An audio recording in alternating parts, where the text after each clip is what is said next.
Hello and welcome back, everybody. My name is Lucas. This is Lucas G Variety. I already have the Zorm hat on. You know what that means. Danger, danger. Anyways, we are back for Dungeons & Dragons 5th edition. This is the Yawning Portal campaign. This is Chapter 2, The Forge of Fury, episode number 17, the finale of Chapter 2. I am joined by those who play Sarek, Flint, and Elenia. Hello, guys. Thank you for being here. Thank you for anybody in the audience and all your support. Appreciate it. And today is, of course, September the 8th of 2022. It's our last session of the chapter and our last session for a few weeks as we're going to take a break on D&D to do some regrouping and some refinagling, but also the game up opposite of this on Thursday nights, Band of Blades. Well, we're going to be once we come back in 2 weeks, we're going to be playing that till the end on every Thursday. So that's part. Soundwaves will be part of there. He's in every game, so like he has to. It's like work. He has to be there every Tuesday and Thursday, and he always not do anything else on the opposite Tuesday or Thursday. So we'll be back for Band of Blades. That's the reason I joined you here. Yeah, that's true. It works, and I thank you for it. But anyways, we have. Oh, I forgot my lights. Band of Blades is getting up there in age.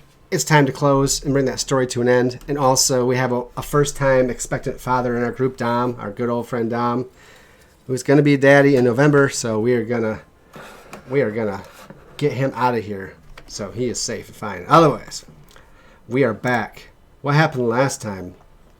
Last time, we brought in some new player characters, and I'm not going to remember all the races here. So Sophia has come with Grigori. Sophia was she's a Harangon, so she's a rabbit person, rabbit folk. She's definitely a fighter monk combo, and she has been traveling with Grigori, a College of Valor bard, who's also a Goliath. So he's a huge dude who's a bard. So they came in together, joined up with Sound's new character. You can tell me about Clever since you are here. Clever Mirror of Silent Pads. Pads. P-A-D-S. Pads. Yeah, my mouth can say that word. He is a Tabaxi artificer of the armor / wannabe Iron Man path. That's right, I forgot. Wannabe Iron Man. But okay, you can just say Iron Man. It's whatever. Nice. We're owned by Disney anyway, so it's all good. I mean, who? Who is? I wish I was owned by Disney. No, wait, no, I don't. No, you don't. No, I don't. No, you don't. I know. It was a joke, guys. Come on. Let's get started hot and funny. Only people that make that I joke like that. are people owned by Disney. Stop it. Uh-oh. Anyway, yes, those three came into the group for various reasons. We role-played them last time. They were just in the camp when the group had returned. After making the deal with the dragon, saying, yes, we'll parlay with you. The dragon's like, I'm going to hold on to your two friends that I just knocked down and melted with my acid. You go back to camp and bring me Zorm alive so I can kill him myself. So this is the black dragon, which you never learned her name, but her name was Nightwing. And you came back, Zorm's like, oh, I'll be happy to go. Oh, yes. Ashrad did not like it, but he's like, I got to. This is my crew. They need me, and I haven't killed me a dragon in a while. So you got a pretty much intact black dragon corpse, which is, roughly the size of a horse. And, but good thing you have that awesome chest of holding. So her body and all the treasure, I feel like just goes thump right down in it. Barnaby, who's now better because you rescued Barnaby and Flint, he picks that up and hauls it out. Meanwhile, Moira and Sarek had stayed back at camp, so they'll still be there when we return. And am I missing anything? Oh yeah, Meepo also went. So Meepo the Grand. And he was the one that got the striking, critical sneak attack blow on the dragon and is probably rubbing it in Zorm's face the whole time back. And Zorm's like, no, see, I weakened it with Fireball. After Ilenia weakened it with Fireball, of course. We worked as a team, Ilenia and I. We planned that out, of course, from the beginning. I didn't know it until it happened, but of course, we had talked about it. Must have been. And Meeple's like, but I am Meeple Grand. You weaken, I finish. See, old man, where you cannot complete mission, Meeple have to pick up pieces and make it happen. And so there's that banter.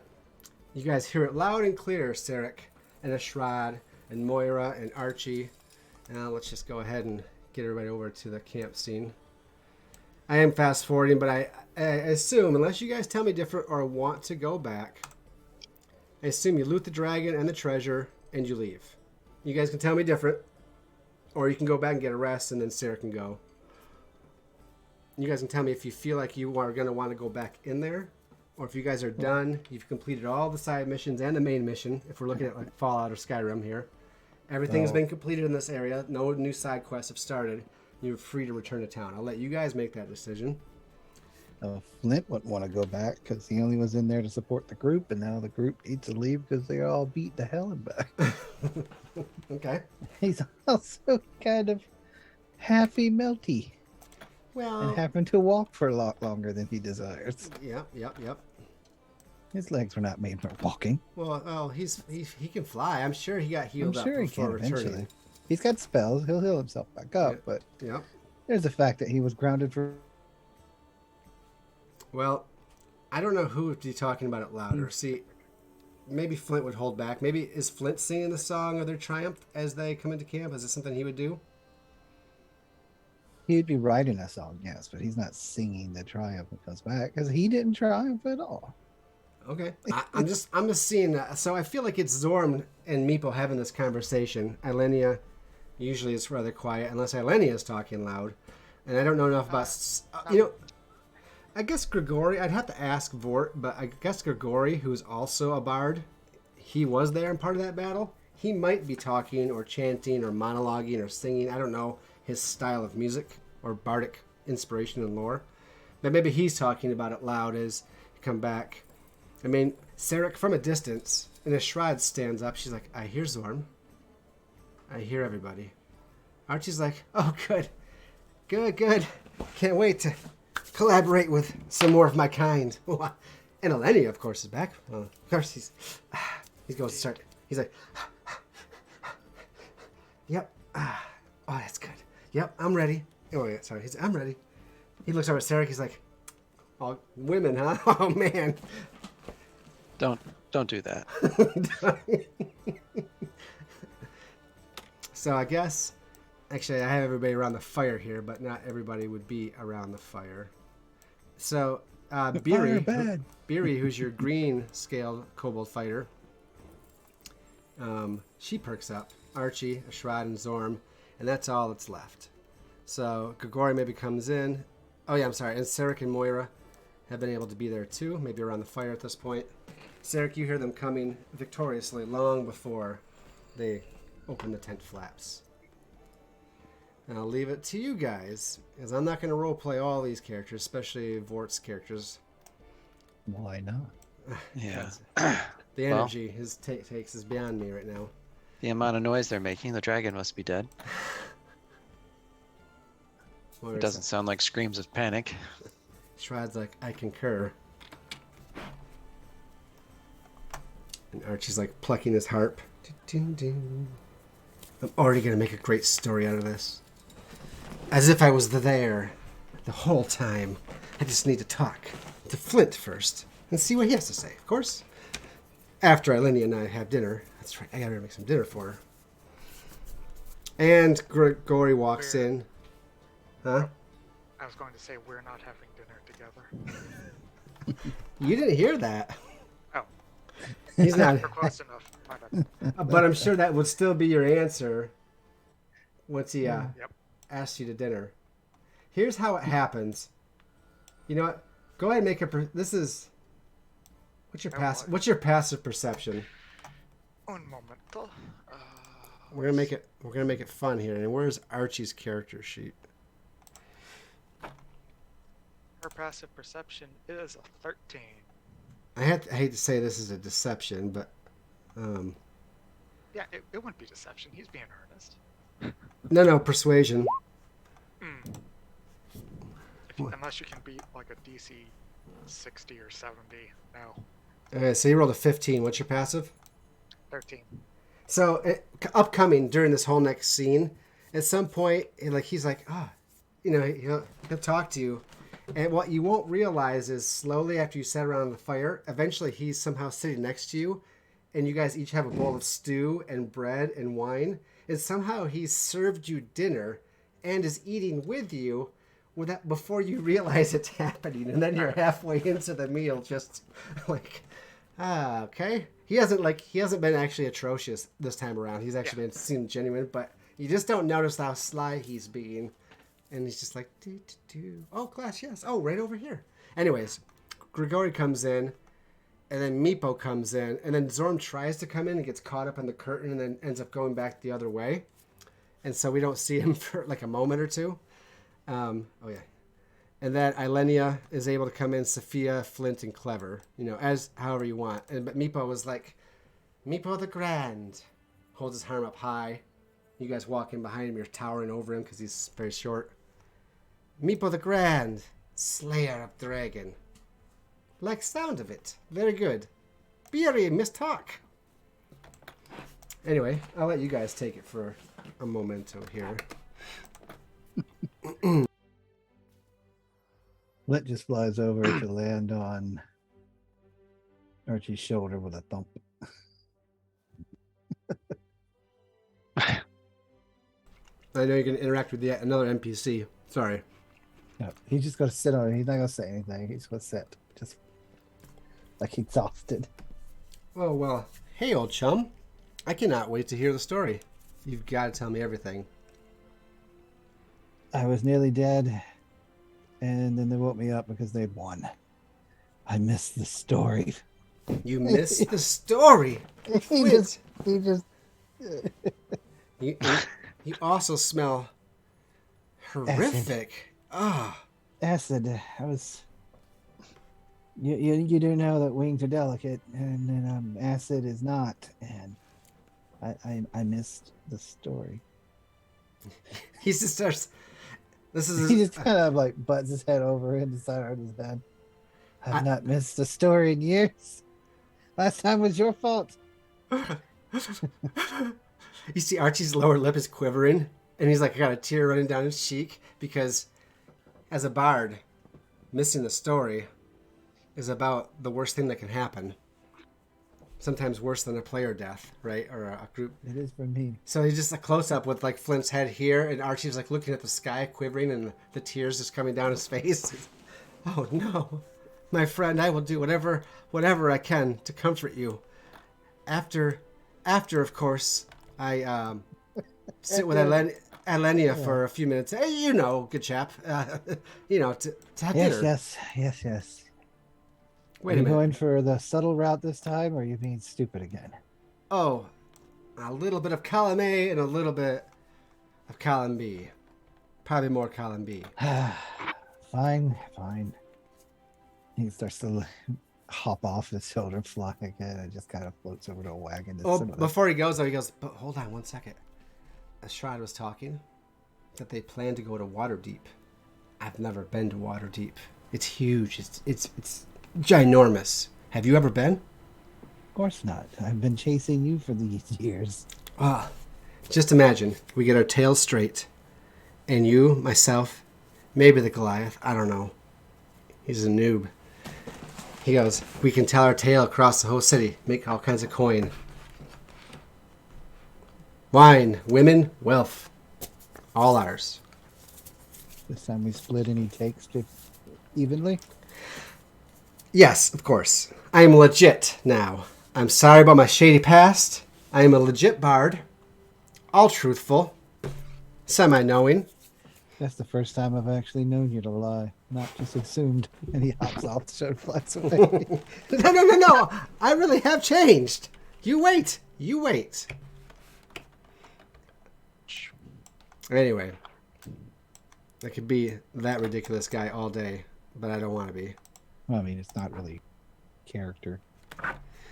Yeah, he has character. He's just better. It's Lucas Bald. Well, I'm not that guy. Only a little bit. Maybe a touch. Anyway. He does show up a lot in games, which is kind of weird. Mm-hmm. They all do. I'm recycling. I plan to recycle all my major characters in this Dungeons & Dragons game at one point or another. They're all coming. Adorna. I have no idea what you're talking about. Why would you do that? It doesn't sound like something that's useful to anyone. I don't know. Anyway, so you guys come in. Ilenia. Sarek, you watch everybody come in. Not actually sure where to take it with Sarek here yet, because we're figuring it out, but You were there for the original Battle of the Dragon. You came back after the parlay, Yeah. and then you stayed. And you have been doing okay. The dreams have kind of subsided a bit, but Moira looks like she's more disturbed. And every time you swear, you look at her, out of the corner of your eye, you see a firefly like buzzing around her, which gets your blood boiling a little bit because you know that's the Fae, what do I want to call him? I always forget his name. The Archfey. Right. Yep. And then it's like it's in your corner vision. Then you're like, I know I saw it, but then I look at her, you don't. So she's troubled. So you stayed back because that's where you go. You're at her side. And that's pretty much what held you back. But those new people that came into camp, they went out. Now they're back. You know, a few hours. Didn't take long. And Storm's like, pack up the camp, pack up the camp. We could go. We could go. We can be out of here. And Shroud's like, it's the middle of the afternoon. Hold on. So there's a lot of bustle going on, Sarek. But they come in victorious. You and Moira are just watching from the fire. So, yeah, he would talk to Flint, but he doesn't really want to get near Flint's buddy. Yeah, after they talked, Flint's gone over to the wagon to sit. Oh, okay. Yeah. So then Sarek's gonna walk over there. I'm guessing that this is when Archie starts making his moves, so to speak. Yes, you are correct. Yeah, and Sarek doesn't want to be around that. It's not. But I guess he'll ask Flint. So, glad to see everyone made it back. Yes, How's Barnaby? I hope he's less troubled. But he was quiet coming up. Quieter than when we were going down in the first place. He's tough, but whatever that supposed prisoner did has really affected him. I knew I should have said more about her, but I didn't have any proof of what I felt. Agreed. Well, we did warn Barnaby, but it's unfortunate. Any sign of that woman? I didn't see any. Not before the dragon the first time or afterwards. They revived both of us during the battle, but whoever these new friends are, once they knew there was a dragon there, they were as mighty as the rest of us. And he kind of chuckles hollowly, like at him, like at himself. I'm a talker. I'm not a fighter. I didn't belong down there, but I thought I could heal. That thing just, and I'm sorry. I'm belly aching. I missed the best part of the story, so it's harder to tell it with any passion. But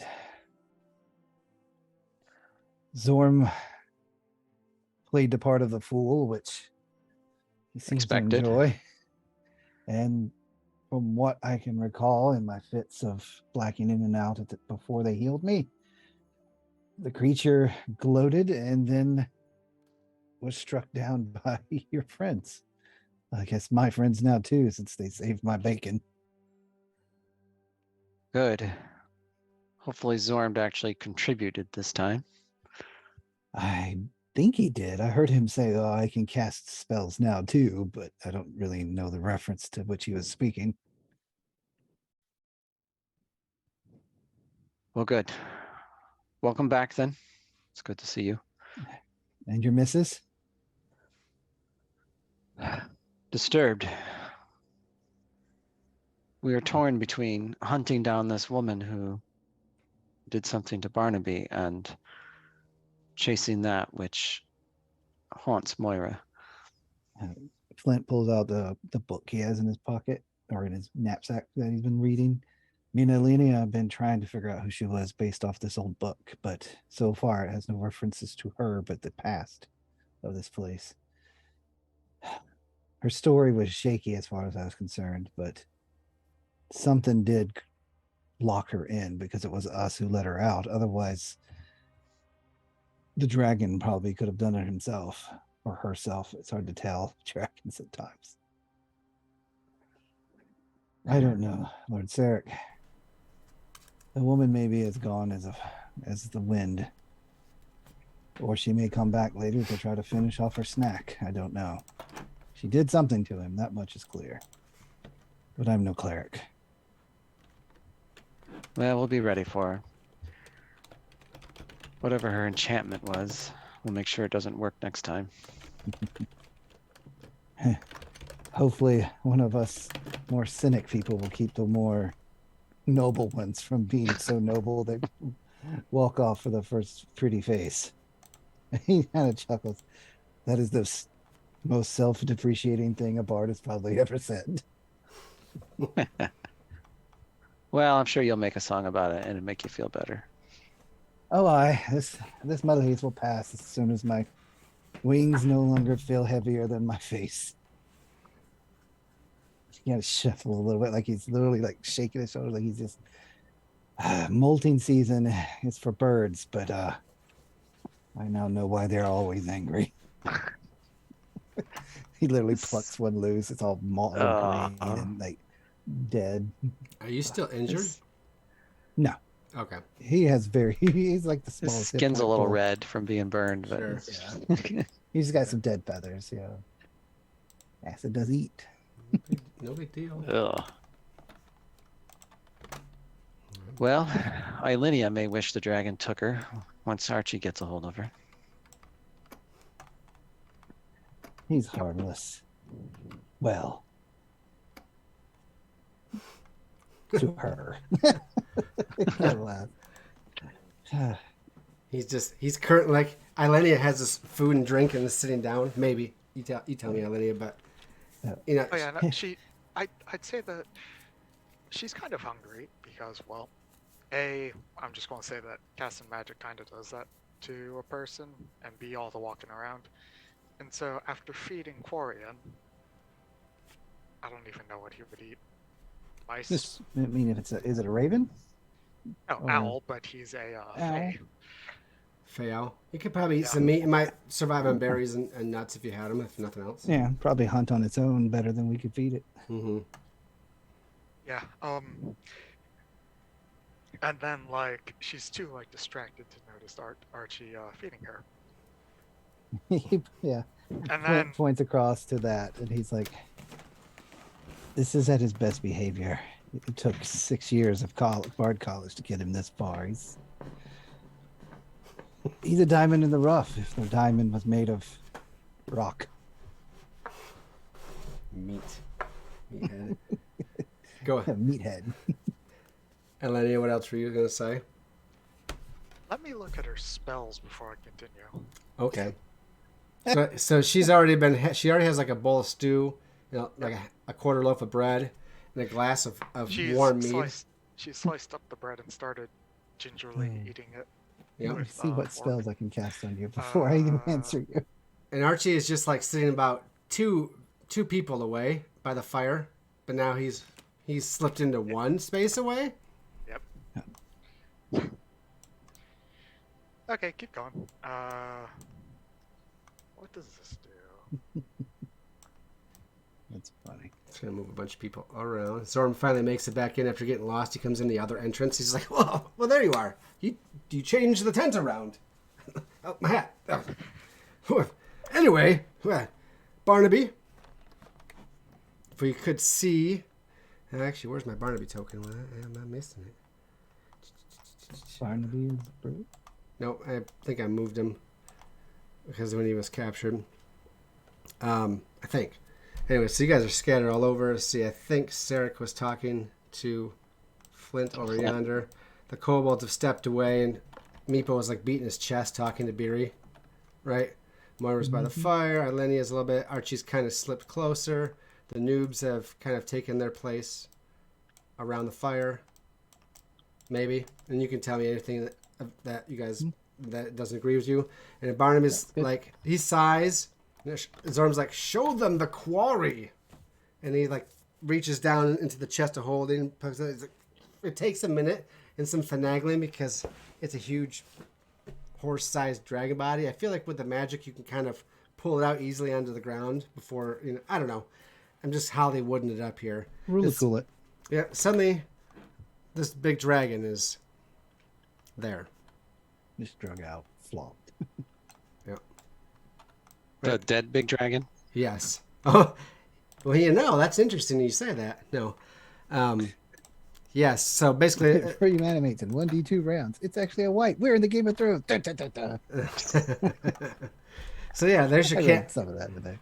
There's the camp set up, and yeah, this big old dragon flops on the ground, and I was like, excellent! It'll go right well with the white dragon head inside my wagon. Actually, I'm setting up a reverse panel somewhere in town. You can flip the panel, and the dragon heads are sticking out the side, all taxidermied. Oh, such plans. They know that we sell goods, do heroic things, and kill dragons. Zorm and his Zorm mites. It is the best. It is the way. And also, as I promised, paying you for your jobs and things, I will have this dragon, since you kept her well intact. I can have her made into some scale mail for one of you, whoever would benefit most from it. So I'll see to that when we get to our next big location. I'll have it done. All expenses paid. For you. And he actually kind of gets serious for a moment. He takes off his hat and he bows. He's like, thank you. You are all better than I deserve. And hopefully some or all of you are the ones that we need. And he stands up. He's like, anyway, party, revel. Ashrad has told me that I decided that we're staying here for the night. So we'll take off first thing in the morning. 2 days trip. We'll be back in Blasendale. After that, collecting rewards and ending side quests, we shall be off to Waterdeep for those who wish to stay in my employment, which is my home city. It's where my family lives. It's where my father lives. Zorm, father of Zorm, father of Zorm. And we're also where my son is there running the business. His name, of course, is Zorm, son of Zorm, son of Zorm. It's just like me. I can't believe it. Anyway, we're gonna be heading to You a have a son. and a father. I'm more. Oh no. More This one was like, you're like, I am more horrifically fascinated by the son part, because that means that you, what do you humans say, copulated Actually, someone? he gets up real close, like, actually, that doesn't mean that at all. And he steps back. And he's like, so. Some of them just come straight from hell. What? Wait, Sarek. I mean, Nathan. I mean, Starholler.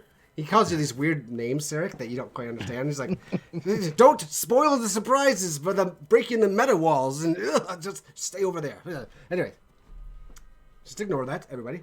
Revel tonight, celebrate. Get that journal translated, please. And then we return back to Blasendale and then Waterdeep, where you will be able to spend all your hard-earned coin to get some real good stuff. As I think, we are going far to the south, but that's up to you guys to decide. Anyway. Takes off his hat, walks back to the wagon. it disappears. And he walks straight out of the camp again, and the Shroud reaches out through the tent flaps and pulls him back in. No. He's like, oh yes, I was going to my wagon, of course. Yeah. Where's my hat? So anyways, exit scene. So I don't spend all night doing that. But so yes, you guys will definitely get a set of Black Dragon scale mail from this in time. Which is nice. I think it gives you go ahead. I learned you can't really even use armor. Well, it might go to a fighter. It might go to someone else then. I think Just scale mail is 14, but it says +1 to that, so I believe it's a dragon scale mail when it all comes out. Besides other cool effects, it's like an AC 15 armor when it's all said and done. I believe so.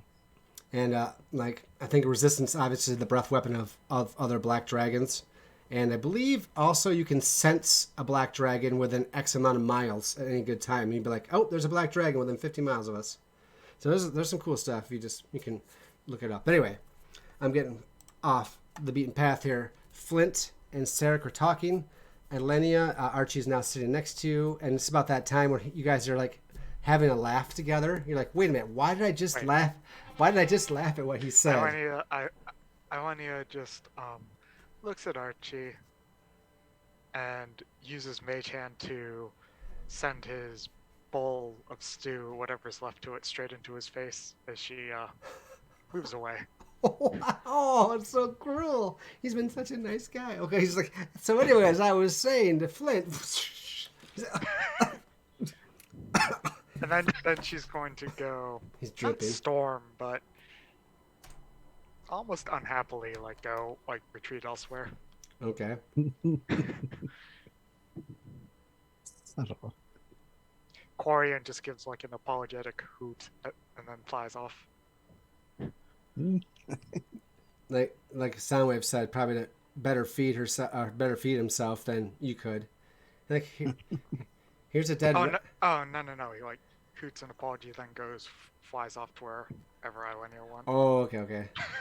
He's commiserating with poor Archie. So Archie's kind of like, huh. A Shroud kind of watches this interaction, and then as Archie steps over to clean himself up, Zorm's gone up into his wagon. Right. Oh no. Okay. One sec. The wagon's broken. That's not what's happening. But so Archie gets up and retreats past the dragon over into the corner to clean up. Actually, probably over to the other wagon because there's not really a lot of privacy here. Okay, so Vilena goes over there. He goes over this way. Ashrad goes over to talk to him quietly. Barnaby's like, "Yep, got the dragon. Keep it nice in this room down here." He points down into the chest. He goes, "It's weird. You guys should check it out sometime. It's like the inside of the chest is a room, but there's a couple rooms that offshoot from it. It's like a small house down there. There's a lot of room and a lot of storage. I actually think, I don't know, but maybe I think we could camp inside this if we had to, or at least some." He goes, "I'm going to try it out when I get the dragon back there." And he starts shoving the dragon back in the chest. It takes a minute, but it accepts it. He's like, "I'll be down there counting the loot or whatever." So Barnaby kind of is staying away because I'm not going to roleplay that much for him unless someone wants to talk to him. But what Vort told me, because he's the one that plays Barnaby, is that he is going to have words with Zorm about being a better provider, which we'll roleplay next time. And he was going to talk to Ilenia and I think Sarek or Moira. This is something that we're going to go back and talk about later. But what he told me was, rough shell, to Ilenia, that she needs to start opening up to the party. This is, yes. And Moira as well, or possibly Sarek. I'm bringing that part in. But he goes, we're not a cohesive unit. There's no trust or connection, no emotional investment. So he's basically, as Barnaby, not necessarily as Vort, but as Barnaby, he feels that the team, because he's a tactician, needs to get better acquainted with each other as people. So that's what, he's going to have that discussion with you, Ilenia, at some point. Oh boy. But we're going to wait till Vort is with us next time and retcon it. And that's about it there. I'm just bringing it up so it's on the books. Anyways, what do you guys want to do? Anything in particular? Any role playing between each other? Ilenia, Flint, and Sarek, or any of your extra characters? Everybody else pretty much does their own thing at this point. I think after the conversation with Sarek, Flint will just go back to working on the book, and Ilenia will join him for that. And Clever will pretty much just tinker with his armor because he's got what he came here for. He came to find the place, and now he knows where it is. He can send a party of his own to help him with his research. That's true. Okay, so I'm going to move the wagon to the back there. All right. And so it's getting to be early evening at this point. Okay. Barnaby is down. Oh, so the chest is back in the camp. We'll say it's off by the extra horse. Barnaby is with that down there. He actually goes down inside there, and you don't see him anymore. So Flint and Ilenia get together. What is so Clever hangs out and looks at his armor. Maybe checks it out. Yeah, he's pretty much just tinkering with his gear. All right, now come back to the party. So Moira's kind of sitting by the fire. She's kind of alone. Maybe she makes a small conversation with Grigori and Sophia, kind of hearing the whole thing and nodding her head to the story, all right. Just having an easy conversation. What do you guys do now? With the book, or what does Sarek do? What's going on? Ilenia is helping with the book. Okay. It is Dwarvish, but it is quite an ancient dialect of it.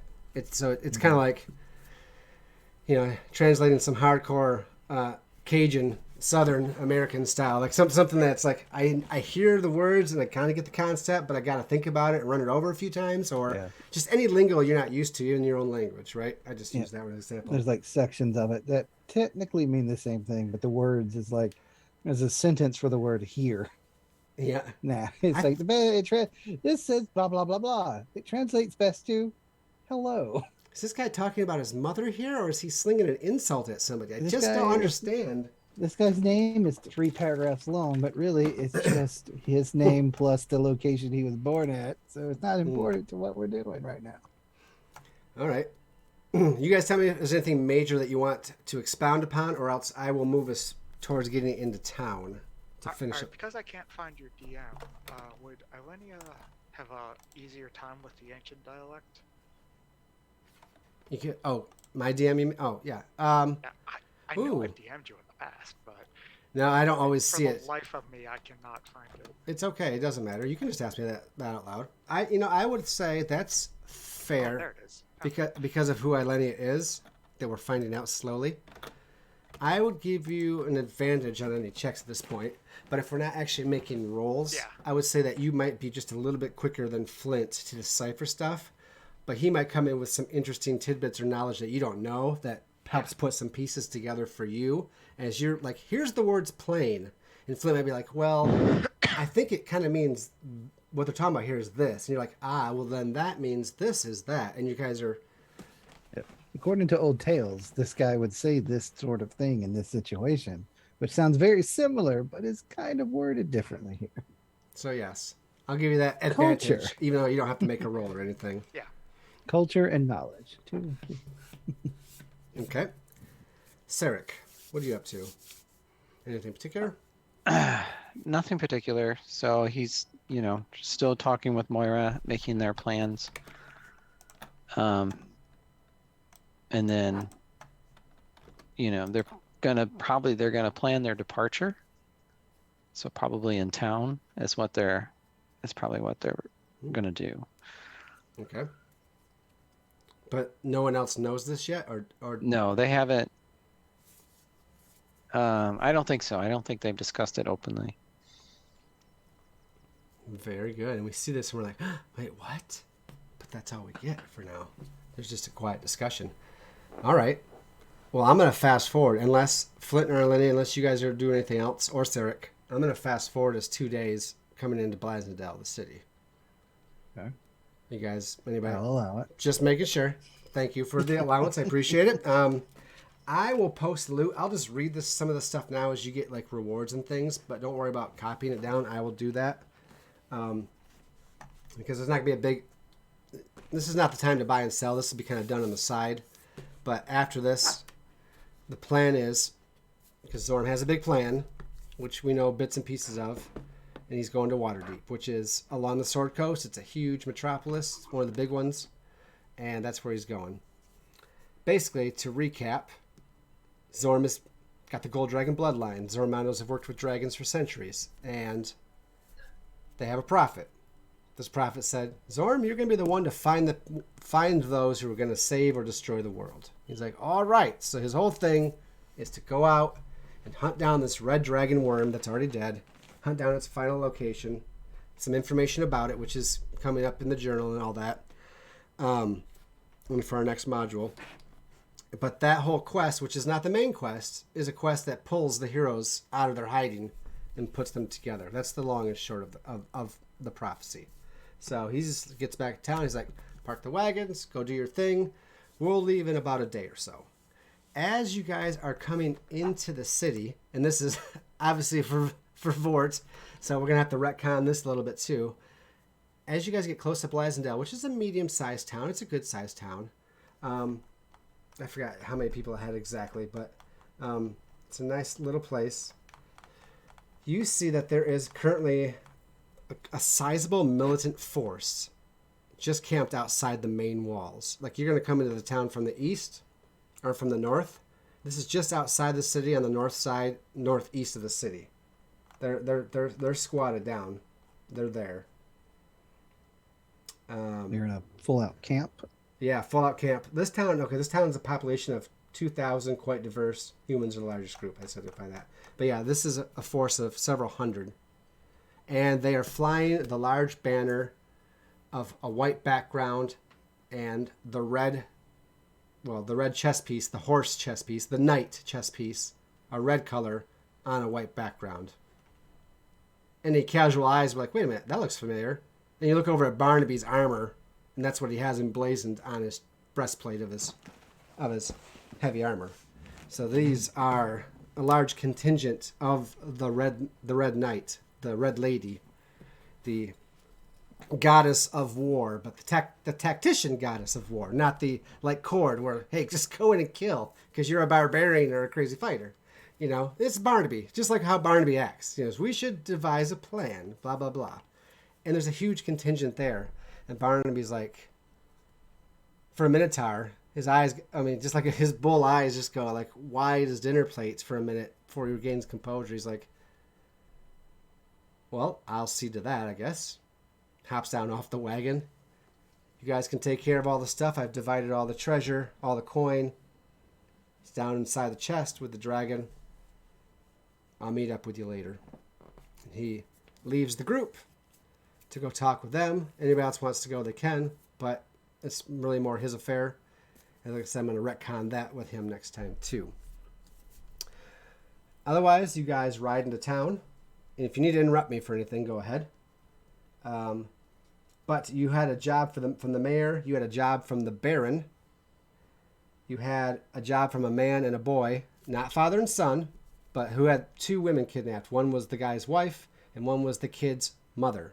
The kid worked at a farmhand for this guy, if we remember that. And the orcs came along and captured both the ladies and had a ridiculous ransom. And that got Moira all up on him because she's the one that got that quest. But you guys rescued her like right away and sent him back with the caravan. So they're going to be waiting for you in town. And then, yeah, so there's some different things to go through. I can kind of just spout it out here. By this time, Ilenia and Flint, you've gotten through the whole journal. Everything is as clear to you as it can be, translated into a common tongue. Barnaby has his words with people. Red Banner Knights are here. Barnaby goes over there.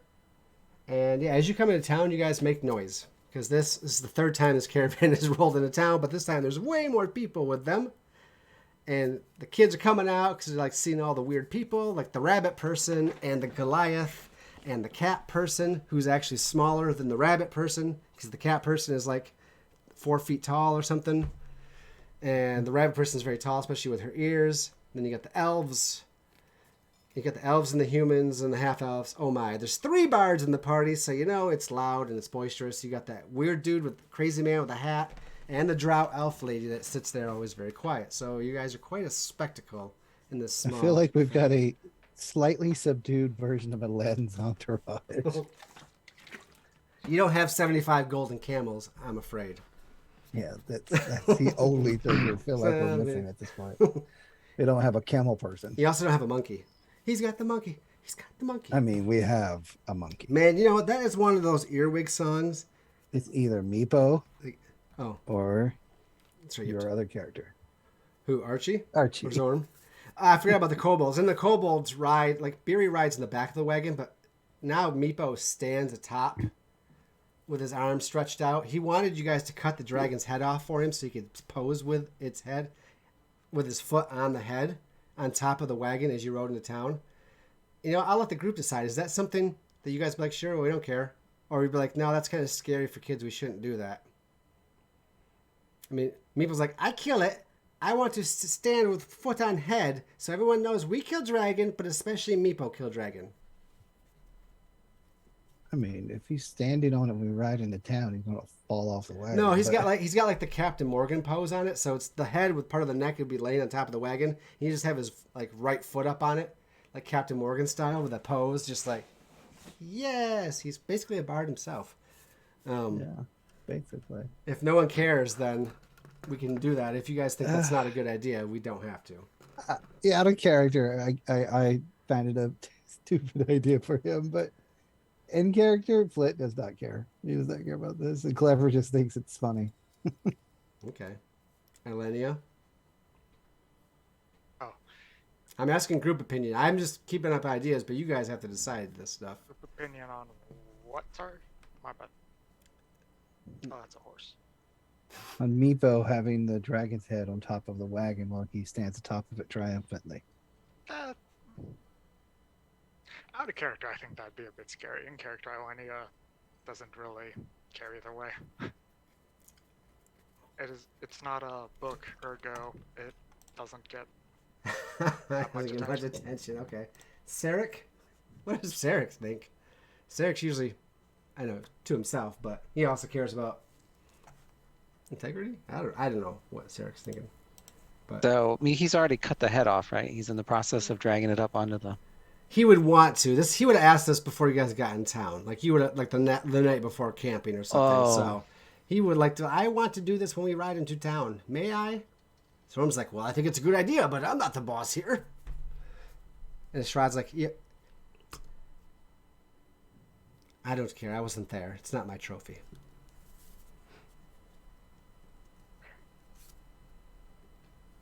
It is a bit excessive, Meepo. This is your ancestor, after all. What? Is not related to me? You see scale color? Black dragon low, live in stinky swamp. Red dragon live, powerful volcano fire. Huh. A dragon is nevertheless a dragon. What? He goes, true, but she's stinky old dragon, and we dominate because she mean to people. People not like She's that. actually rather young, as far as I know. Were she old, we would not have survived the encounter with her. Listen, lady, you only one that's old here.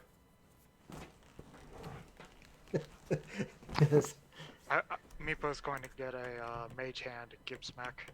Oh, poor Meepo. the nicest little punker in the group here. He squeaks. Basically, he's smart enough to know that Sarek's basically saying, maybe you should chill your jets. So, okay. So he'll still be on top of the wagon, but shouting that you slayed the dragon. You know, maybe he's got one of the teeth or whatever. He's like, this from dragon own mouth. We slay. We could get you a cape if you'd like. Yes. A wise woman once said, no capes. But Meepo is male, so capes. And then pulls out a cape from his back. He's like, it interferes with my wings, but it looks very gallant. Oh, Meepo has barred cape his size. Meepo's so happy. Wait, I thought Flint was a lot smaller. He's I'm small. I'm ish. I know. Yeah. I think of fairies as the tiny category from like Pathfinder, like the next step down. The thing is I'm at the level now where I can make myself that small, which I think was their way the designers decided to go. We don't want anything that starts smaller than small. Yeah. But we're going to give these guys the ability to. Because at level 3, they can now cast enlarge reduce. I still think of that way too, but they're technically like Tinkerbell size. No, they're like halfling kobold size technically. Oh. I know. Isn't that weird? Like your brain's like, that doesn't make sense. It hurts. Well, that's the thing is they've also made like 3 races that technically are medium sized, but they can pick. Are you small or medium?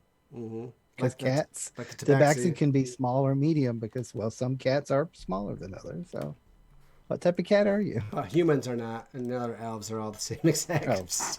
Humans tend to be small-minded. Oh, snap. Ouch. All right, let's move on. So your wagon caravan comes into town. You're making a lot of noise.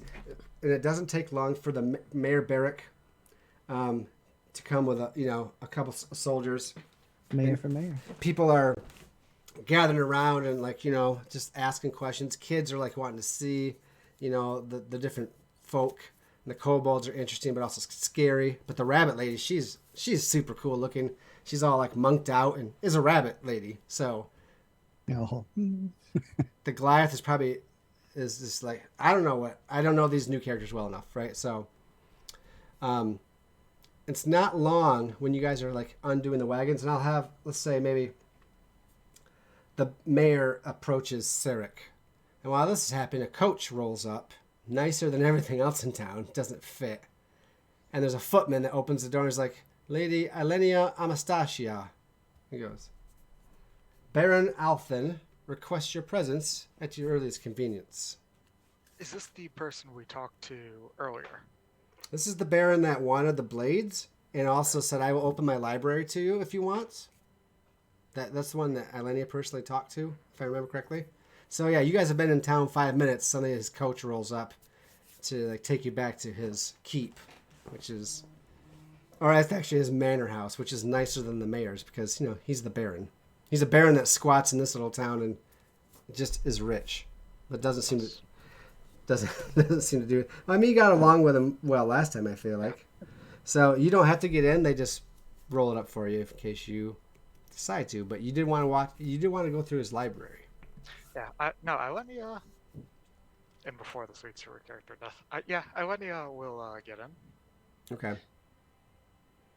All right, and off you go. Though she. Hmm? If you don't mind, she will request that Flint come along, ostensibly to help with translation. Interesting. You would go if it was allowed by the coachman's people. I think the footman looks at this little fairy bard following for a minute and like a double take. He's like, I wasn't given orders not to, so I guess so.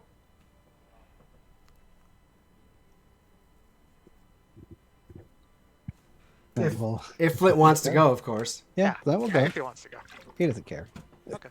Archie gives Flint a cool look as he gets on Recording. as he gets into Ilenia. You just that's Archie. Yeah. That's Archie bubbling under the surface with the green-eyed monster. Yeah, I think he does. I think All that is the recording. game. I think he is going to Kaku. turn back and look at Archie and smile. Oh, so mean. Oh boy. Ilenia, you were doing it on purpose. Me. But anyway, so he's just like, fine.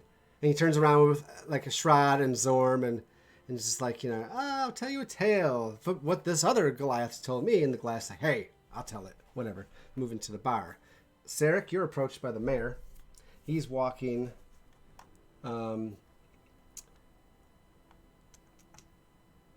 Sergeant Grender Cole, which is a male half-orc veteran. He was in charge of the town watch. I think you and Barnaby maybe spoke to him briefly because you had an orc prisoner. And then Constable Dara Whitewood. And she's a human veteran, senior officer. She's the one that runs the militia when needed. So they kind of work in tandem. And they are flanking Sir Miles Barrick, who's the town's mayor, human, a little bit older. And he's just looking around. He's like, Sarek, I believe, if I remember correctly. I am. I goes, I see you've returned. Sounds triumphant by the make of all of those chattering voices over there. Yes, we achieved what we set out to do, and the dragon is dead. It is. Was it as big and ancient as we've been hearing?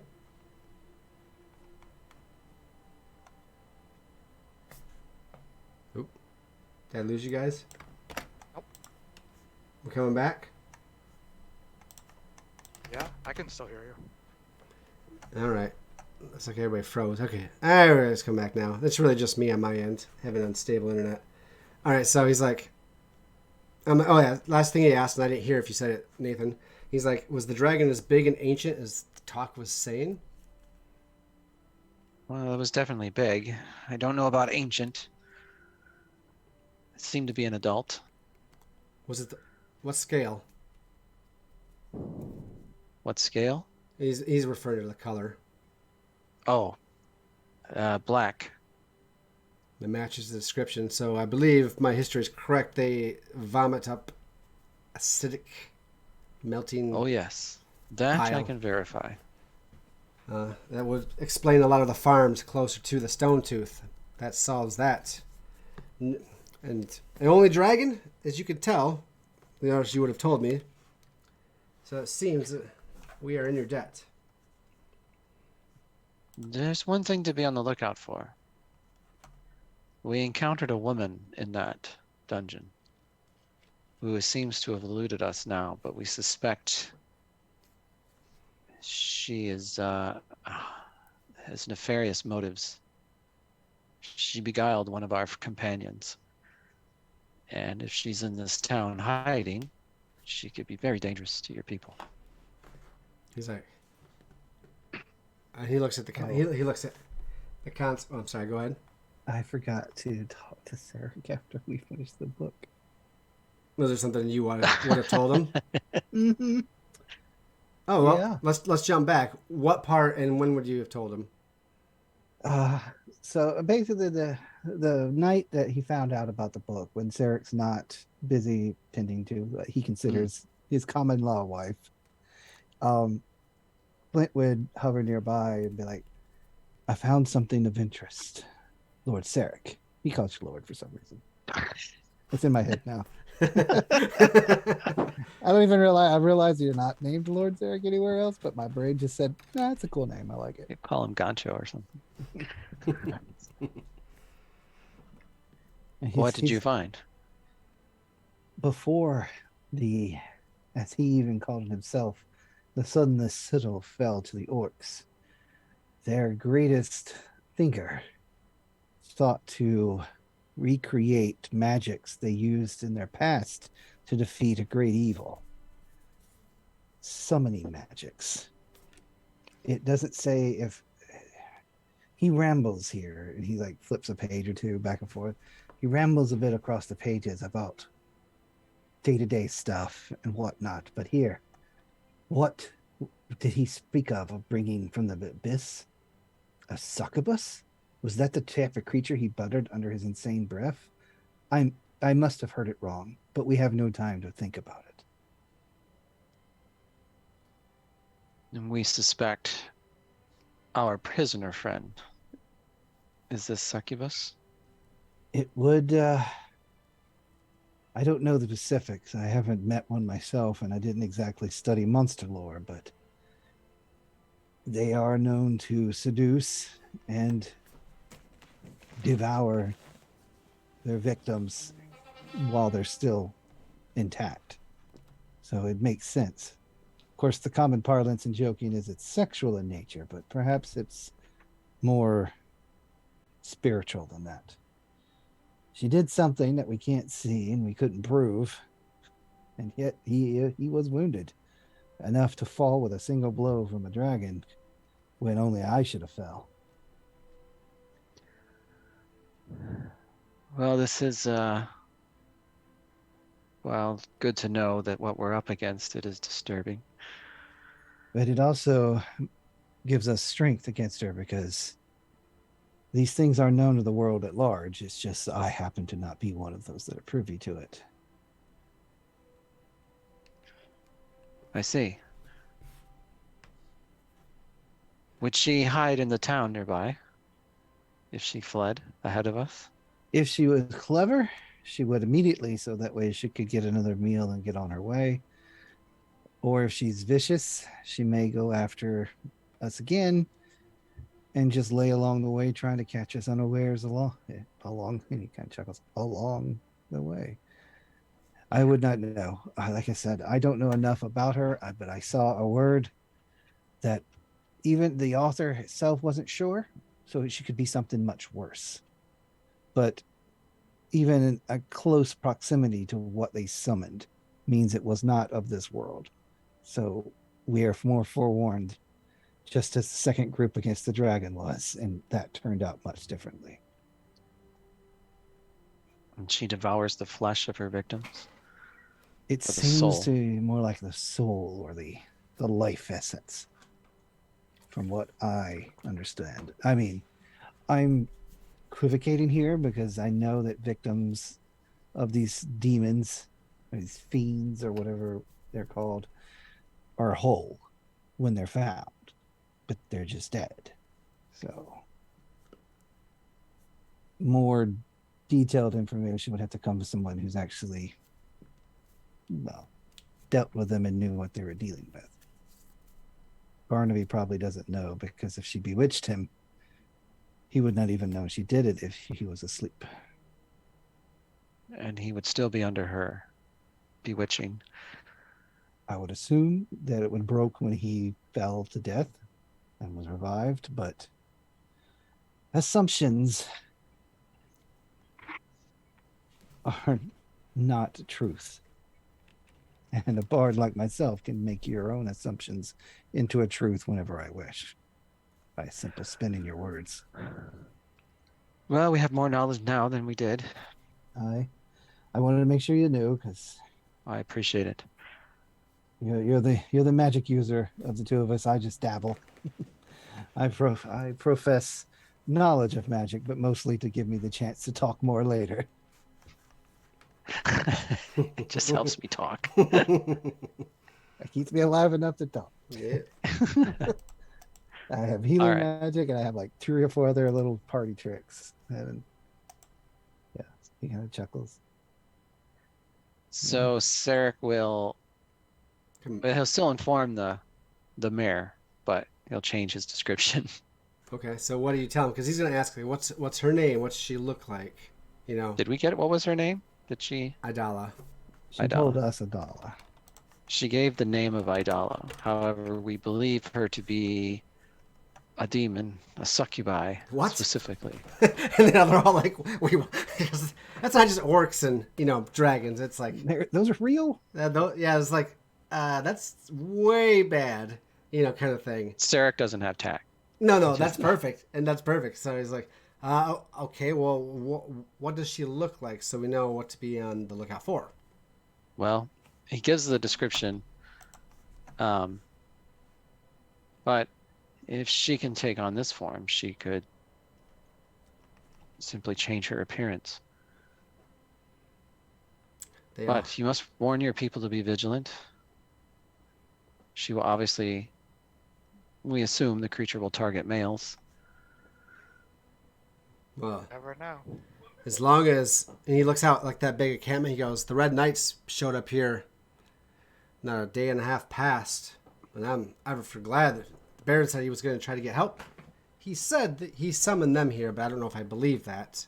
After Barnaby had a talking with him last time that he should be raising the defenses on the city, the Baron said he would.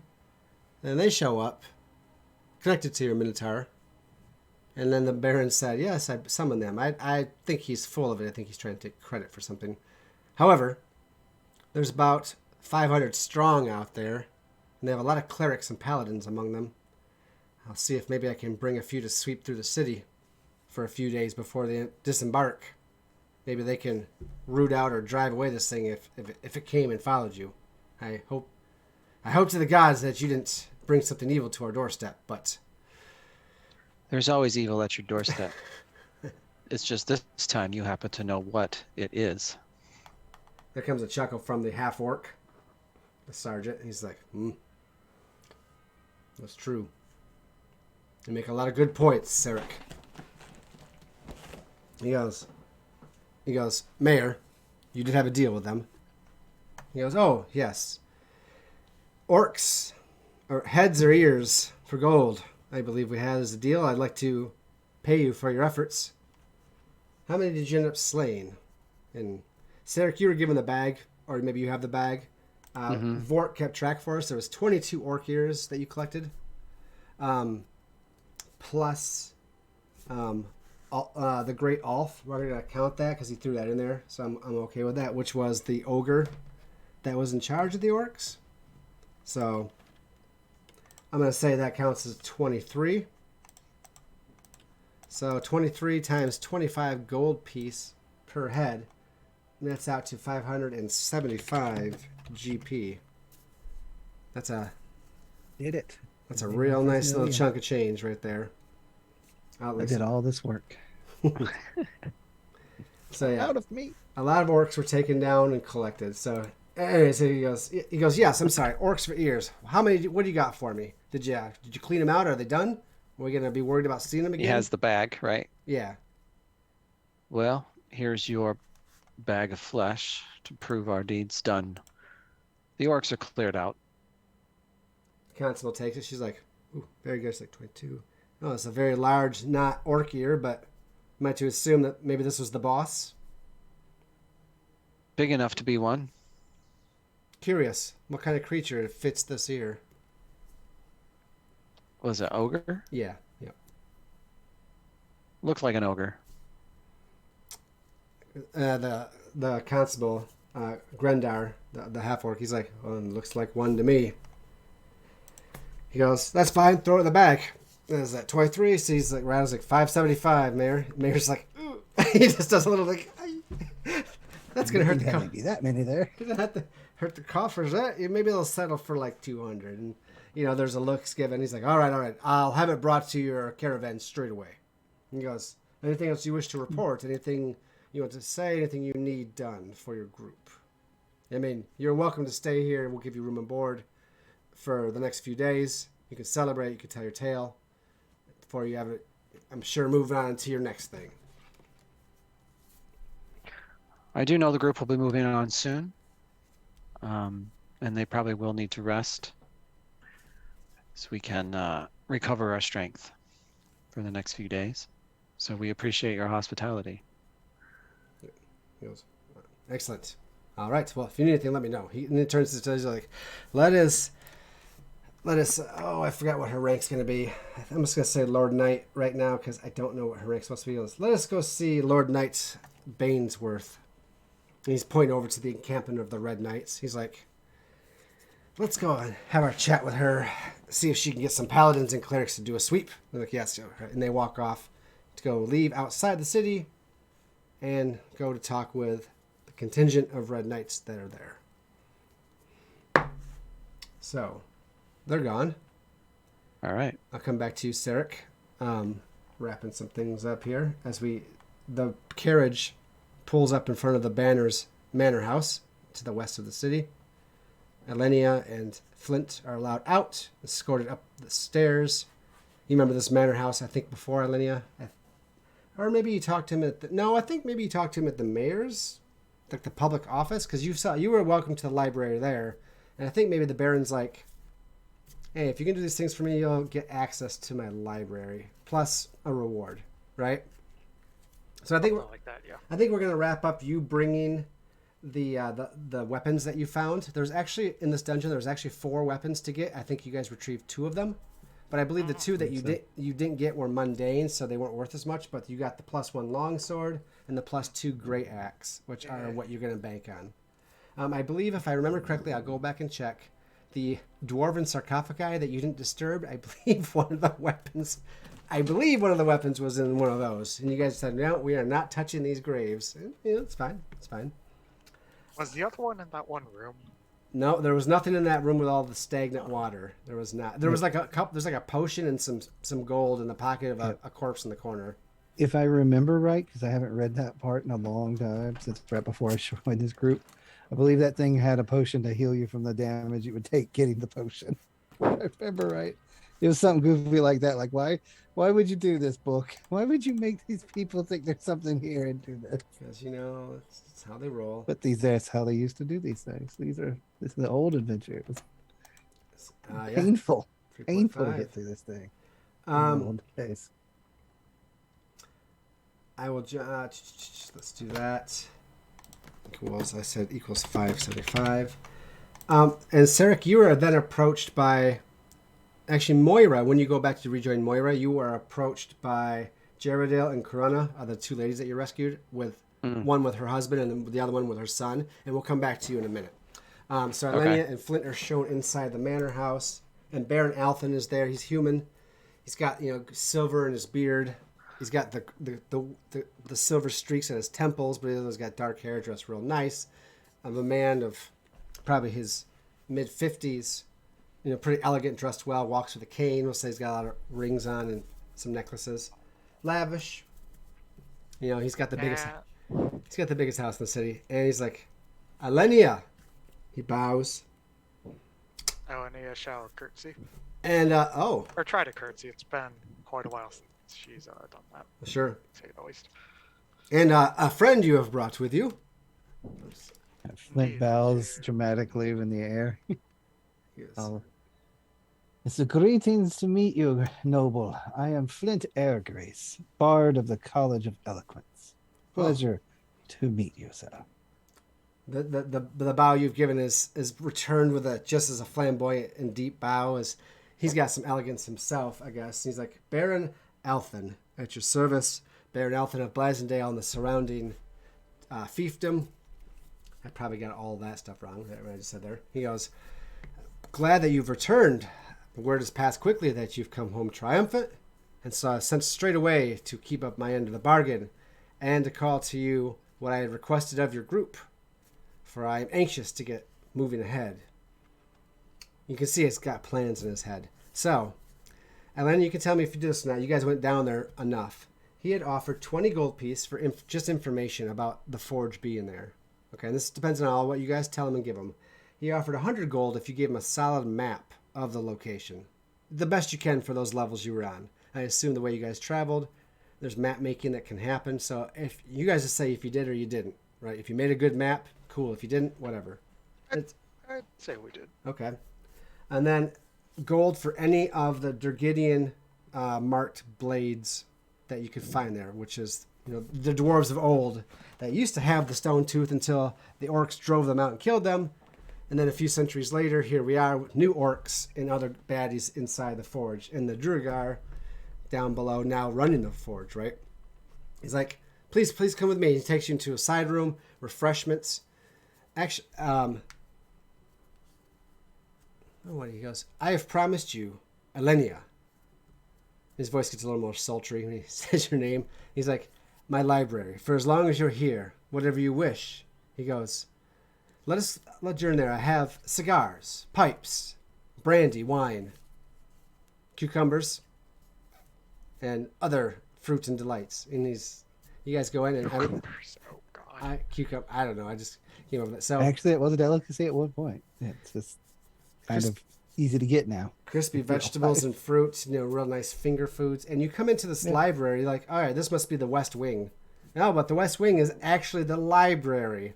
It's huge. You haven't seen this many books as this whole place lights up with all these windows letting in the natural light, all these aisles of shelves coming like this, like one main aisle and then aisles across.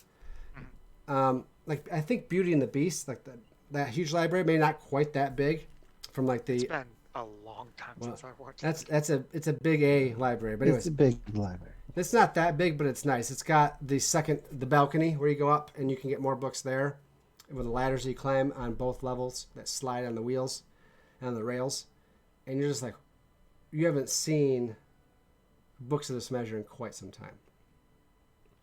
Ione is actually going to almost smile for like the first time in I knew I a could long do it. time. I knew I could make her smile. It's possible. It's possible for all these characters to smile. And he's like, please. He goes, I didn't want to just wow you with this right away, but a promise is a promise, Helenia. I have a room set aside for you if you wish to stay, if you wish to peruse for as long as you're here. And, of course, I'll have one made up for Flint if he wishes to stay. If not, I understand. But the library is yours. No other deals need to be made. As long as you're here, the library is open to all of you. Thank you. And he's giving you guys wine, brandy, water, whatever you want. Politely, well, she'll have a few sips, but she'll politely decline finishing it. Wants to keep her mind Sip, clear. slide, sip. Make a con save. No, just kidding. Just kidding. Oh, The poison axe, quickly. No, who is it? Sorry. The poison is I haven't poison especially chosen for you. iocane powder. My new bride.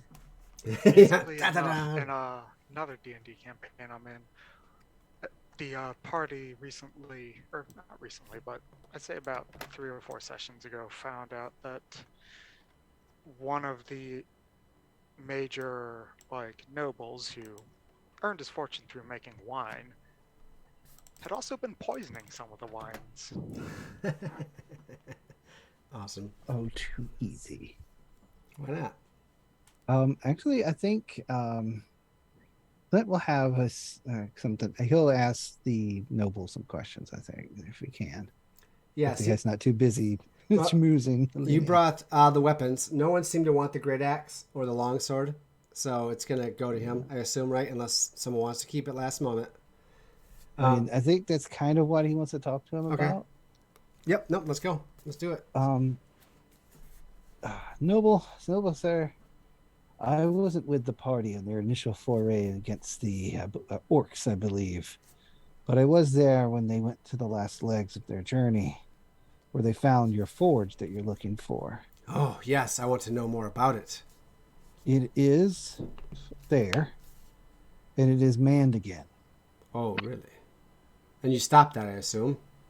We went around because the people that run it now were personable, but very, well, given their neighbors were orcs, they were very defensive. Apparently, they found a way to hide the forge away from the orcs' less than careful gaze and took to running it for their own means again, which most likely involves, well, forging something to defend themselves. Well, We agreed to leave them be because they were more work than the dragon to defeat, honestly. tell me about them. Who are they? Are they reasonable? They were to us because we followed their simple guidance, which was to stay where we were and not move closer. And you gave them a bribe. We bribed them, yeah. And I can certainly do that. Yes, they are dwarfkin. I believe I don't know if they are truly deep dwarves or another variant of dwarfkin, but they spoke primarily dwarvish. Their leader could speak the common tongue well enough, but the others did not seem to have that ability. Oh, to have that forge up and running, it will set us. He goes, do you have a map? I'm going to wish to travel there, and I would like to. I can draw you what I saw. There are some areas that most likely weren't explored simply because the doing so did not reward the party in any fashion other than just mindless slaughter. And thankfully, the group I'm traveling with now seems to be above such baseless needs. Yes. Almost true heroes at this point. Okay.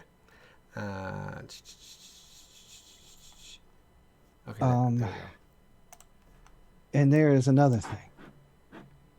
Whatever dwarves that lived here before the original orcs showed up, they left their ghosts behind, quite literally. We were able to send one back. Oh, that's right. But it may not be gone. It may have just decided that we weren't its enemy and let us be because we had killed the orcs. Reminds me of a battle you guys avoided that's still sitting there waiting for him if he goes down. You guys avoided fighting like, I'll tell you. 2 or 3, actually, if I know the book right. Yeah, there was a rug, an armor, a table. Rug. Yeah, there was a rug. The same guy that made the summon of the succubus was big into creation magic of that nature. So he made things that did things and also put the spell on his people, hence why there was ghosts everywhere at one point. Well, also, I know we're breaking our character a little bit, but there was a white that had 2 ogre skeletons or zombies, skeletons. So it was like a white, which is all undead, and 2 ogre skeletons. I was like, that's going to be a good battle. Did you guys go to that room? No. No, you're not stupid.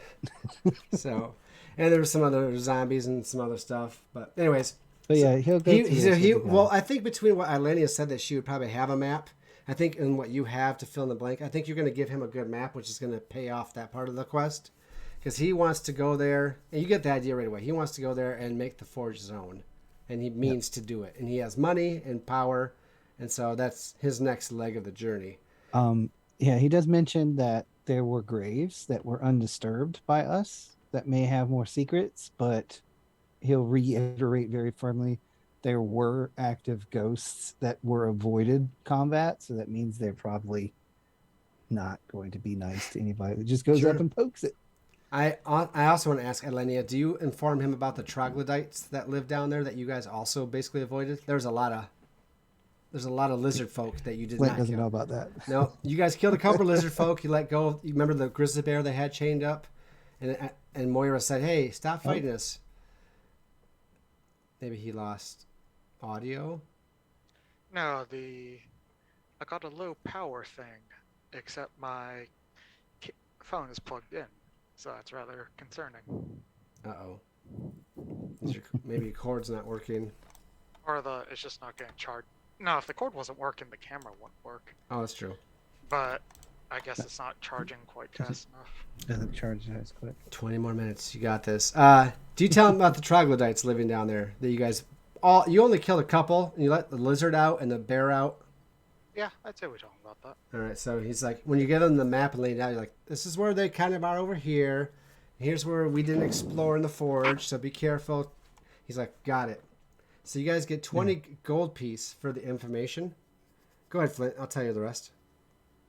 No. So. Okay. You get 100 gold for a solid map. Like I said, I will keep track of all this stuff. You get 1,000 gold for the +1 longsword. And you guys get 6,000 gold for the +2 great axe. That is a nice chunk of change. So, Yep. 7 grand just over for that to go a long ways into your coffers. And you tell me if you decide to stay there and things like that. Okay, so I'm going to come. Go ahead. I was going to say, Alenia will stay there, but she will also go. Like, she would probably go back to the party, tell them that she's going to be. And just tell them that she's staying at the manor until the party is ready to leave for Waterdeep. Well, let me ask, because Flint could deliver that message if he wasn't staying. Or is Flint staying? I think Flint will not stay because it's interesting, but he's not a College of Lore character. He is out of character. He's not College of Lore. He's College of Talking. And eventually there's no more need for him to be here to talk to this guy to get more money. He would like to get more money out of the guy, but he's liking having this guy be friendly, and he's a noble. So it's better to leave friendly nobles behind you than angry ones. Yeah. So he's not going to try to fleece him for more money. If it was the mayor and we're never coming back here, I think he would have, like in that one where Sarah was talking, he'd be like, well, that's not 23. That's like 26 or so, really. It's much bigger than here. But no. He'll go back to the group. Check in with Archie just to rub it in. I think Archie actually wants to play. He's like, okay, what was the name of the? Where is it? It's the Griffin's Nest Inn and Tavern. It's the Inn and Tavern in town. He's like, you get back. He's like, I got us a gig tonight, telling stories and songs at the Griffin's Nest. You and me, 50-50, back and forth, like we used to play off each other.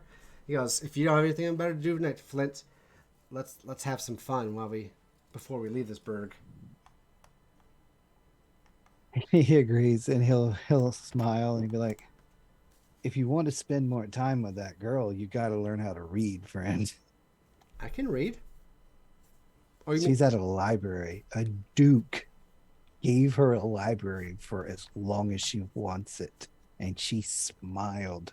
He's gonna rub this in, ear to ear. No, but she practically she doesn't dropped her jaw to the floor. Alenia doesn't smile, you swarmy bastard. I know. I've already realized that. He's like, no, the tears. Stay within. But I've tried. He smacks him on the cheek. I'm trying to get you to understand. You gotta find a library and claim it. Well, we are going to Waterdeep. I'm sure they have a couple there. Exactly. We got to get this done. We get a place, and you can claim a room and just call it your library, and there you go. Bob's your uncle. Zorm, do you have a library back at your place in Waterdeep? Not the Zorm. The Zorm's library is gonna be full of dragon stuff or nonsense. You got to fill it full of things like how much you like elves and stuff, and then like the oldest thing you can find on the planet. Okay. But first this gig, and I'll think on what you said. Because he's like, that sounds like a lot of work. And he doesn't like that idea. I know. So much That's work. also why I mentioned it. It works at every level. I mean, gotta put work in to get the girl, Uh-huh. Man, it's so hard to get. Sarek. Moira is talking to... I don't remember the guys' names, but Jaredale and Corona, they've stayed in town because they didn't want to go yet. They wanted to make sure they saw you, but they're over the moon grateful talking to her. Okay. Well, yeah, Sarek will come sit or stand next to Moira during that. And they're like holding Moira's hand, like with both of theirs, and they're just like bowing and kissing her hand. She's looking very awkward and kind of like, we do this because it's right kind of mentality, not because we have to or because we're paid. And no, you don't have to give me anything. And then the husband is like, you saved my wife. She does everything for me other than what I do, but I can't survive without her. He goes, I got these old bottles laying around that I ain't ever going to use. You guys are off fighting monsters. I won't let you tell me no. You got to take them. Take them off my hands. And then the boy's like, yeah. I said, my mom, you got my ma back. You know? And Moira's just like, no, really. I can't take anything from you. We have so much already. And he just turns it. Sarek will shrug towards Moira. Thank you for the bottles, Will. Very grateful. Moira shoots you a look as you accept them instead. And they are old, dusty bottles, but they're potions. And one is a potion of gaseous form, and another is a potion of flying.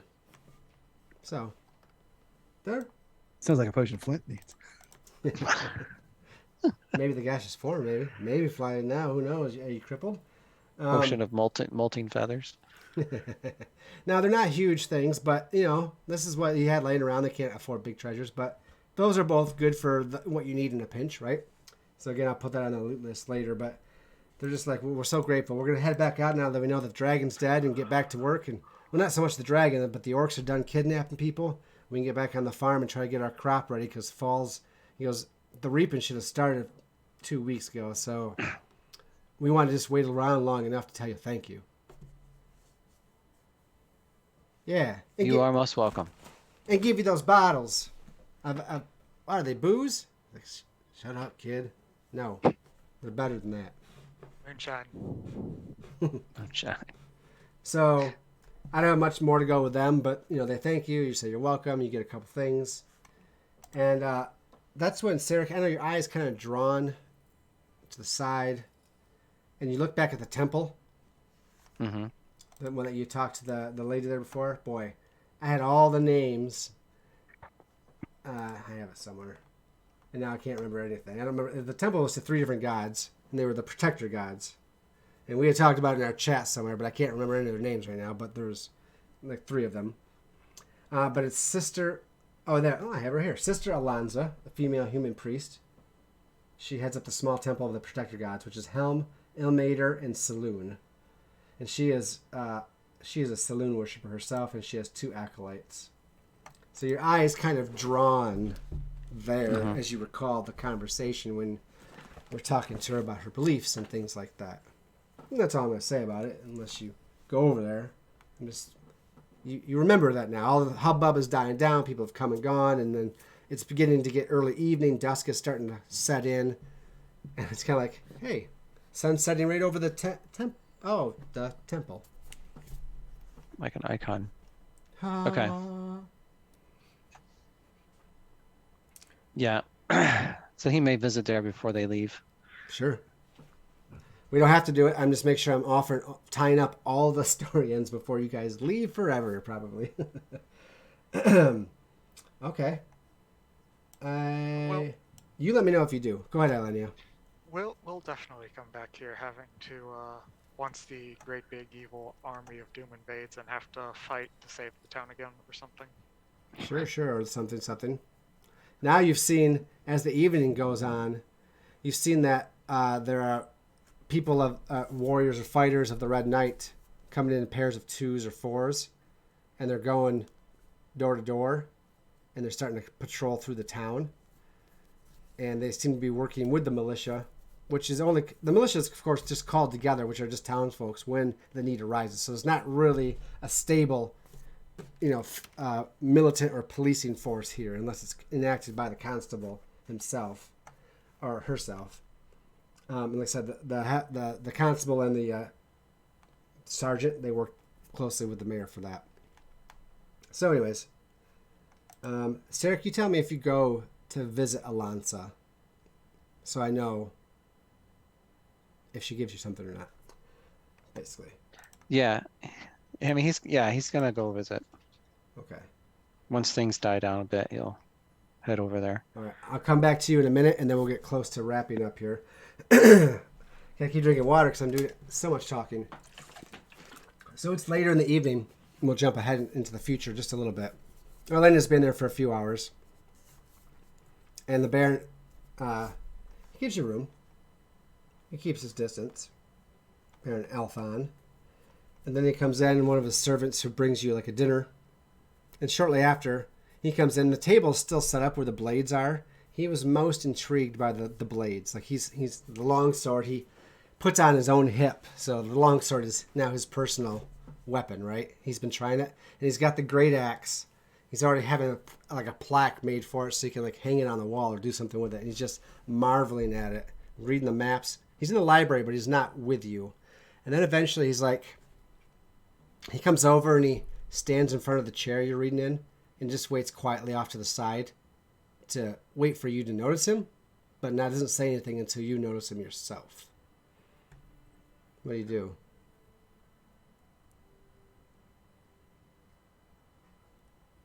Elenia. Oh no. Greetings. He goes, I won't disturb you long. I have a couple things of note before I retire for the evening. And you see to Cedric. He looks over. He's like, see to Cedric here for all your needs. He'll show you to your room when you're ready. But I have a thing. I have something for you. Because you've done me such a service. It's a trap. It is. And he's like, Dear. no, he's like, come here. And he takes you over to like the west wall of the books, a bookshelf. And he's just like, he pulls out a book and it's like a hidden door. Right? It's actually more like a wall safe. But part of the bookshelf kind of comes out and then turns like a little door. And there's a small safe behind there. He turns a combination, opens it. He goes, I always thought I would dabble in wizardry. And that one day this book would come in handy. But I never got that far. I got into politics and being wealthy and generally just being a huge pain in the neck for most people. But I can see something you could use more. It is for wizards. It's got some good lore in it, but it's not about the lore inside it. It's just about the book itself.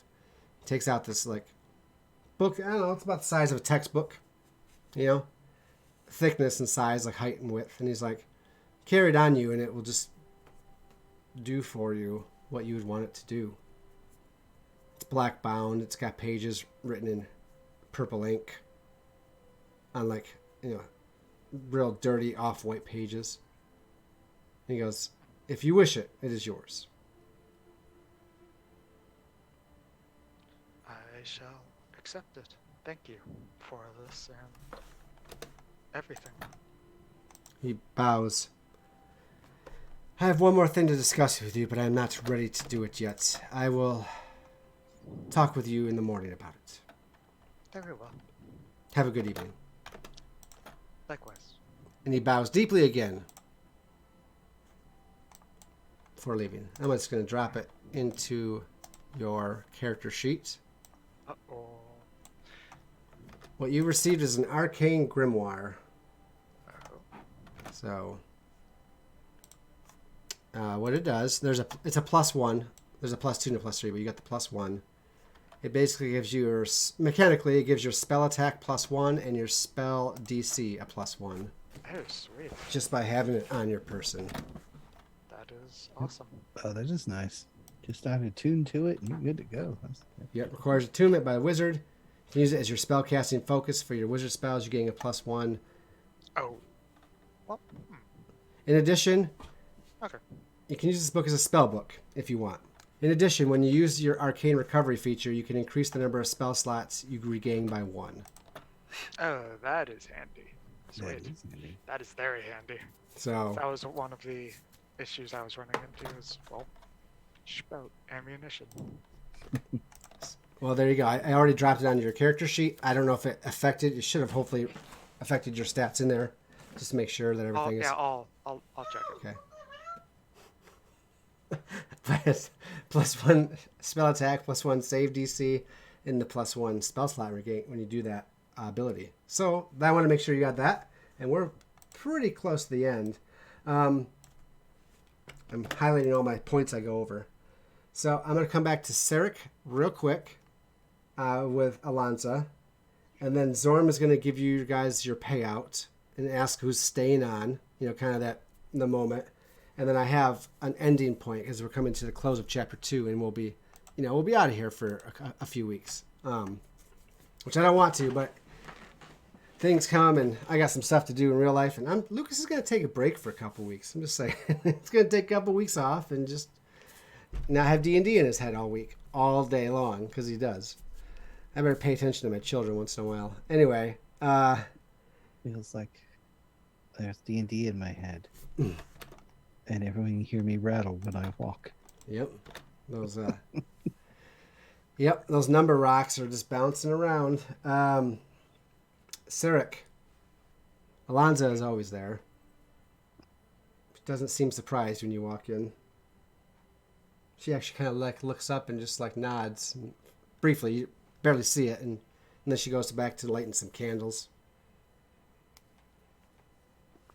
He's going to go and... I can't remember if they had a bench, but he's going to go and sit. There's a neutral kind of middle place, but there's an alcove to the north wall and the east and the west, so one for each alcove for each of the 3 gods, and then a neutral middle place for those that parishioners can just come and sit or kneel. Yeah, he's going to go just sit in the neutral place. Okay. And she sits at a bench facing you, it's not really that way, but she sits down. She's like, "You've come back alive and victorious, I hear." We did. We came back. Most of the evil there has been rooted out, but it'll return. It always does. She goes, and she pats, she got a couple pouches on her. She has a belt around her robes, right? And a couple pouches, and you're basically your Batman utility belt, whatever. Mm-hmm. And she's got a pouch. She kind of clutches the pouch on her right hip for a second, and then she lets go, and she looks at you. She's like, "Tell me,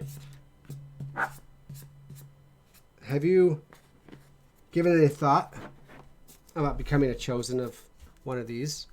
She refers to the Pantheon there, or something of the like. He kind of glances towards the... was it Saloon, right? Mm-hmm. The moon. Yes, it still weighs on me.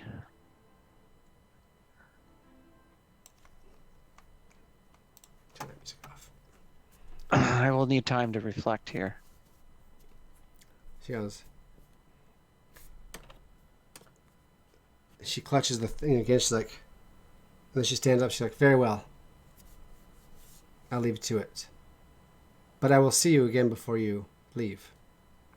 Of course. And you probably think before you leave town, but it's before you leave the temple that night. No matter how long you stay there, she's at the door as you stand to turn and leave. Okay. I'm just fast forwarding here. If there's anything I'm passing over, let me know. And she has the pouch, and she's open, and she's taking out a small... Well, she hasn't taken it out yet. She's reaching, and she goes, "I've had dreams of you. This is before I ever met you. I dreamed of you. I didn't see your face in my dreams, but I knew it was you the moment you walked in with the Minotaur. And my dreams became clearer. I think I had your dreams." Or something of that note. I believe I was you in these dreams, dreaming of your life or your life events. I don't know if they're true or not. Saloon has not told me.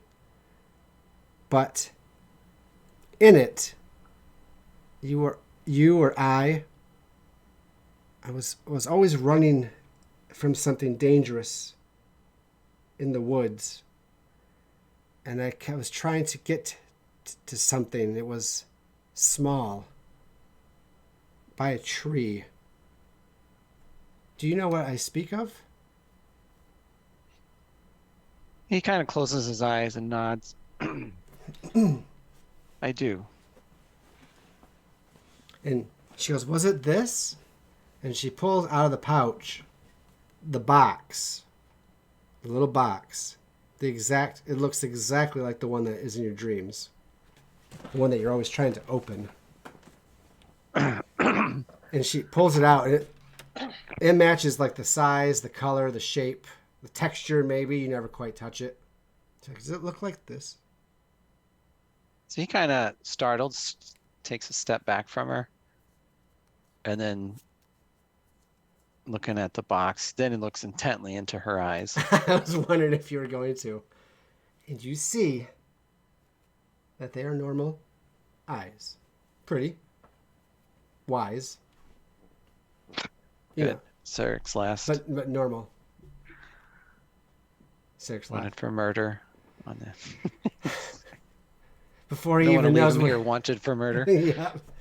So there's got to be one in every group. There's always one that sets the town on fire and everybody has to leave in a hurry. It's usually the bard, but there's 3 of them. Oh my goodness. Anyways, so she's just yeah. Yeah, so he'll try to regain his composure.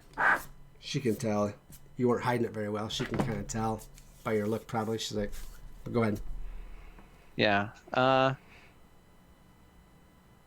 Ooh, why do you have that? Why do you show me this? I've had this for a long time. My mother gave it to me when I was a child. It was and she goes, well, it's just a little storage box, but I haven't opened it in years, and I haven't opened it since dreaming about it. But I show it to you because, well, there's something, not necessarily that connection between us, but there's something of you that's important and valuable, and something about you that is in here, I think.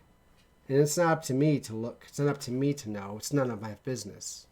It's just, the only thing I think of is it's my business to give it to you, to do what you will with it. So yeah, he just stands there for a moment. And he glances up out the door, kind of like towards Moira. I don't know if he can see her or not, but out into town. Sure. It's a perfect And shot. then- Perfect shot through that crack. You can. So he reaches out slowly, hesitantly, and takes it. All right. She kind of shudders as it leaves her grasp. She's like, and a deep breath, and she's like, I don't know what that was all about. You kind of feel the same type of emotion as you take the boxes when she releases it. Mm-hmm. And she's like, I cannot give you any more advice or coaching. It's just, I've done my part. I've given you the small booklet and pamphlet of Saloon and the others if you make that choice. But what you do from here, Sarek, is up to you. It sounds important. And you best be about it. You'll know if and when you need to open that. And if it even is anything, I don't know. But it is yours now, and my hands are clean. And I pray the dreams never return to you.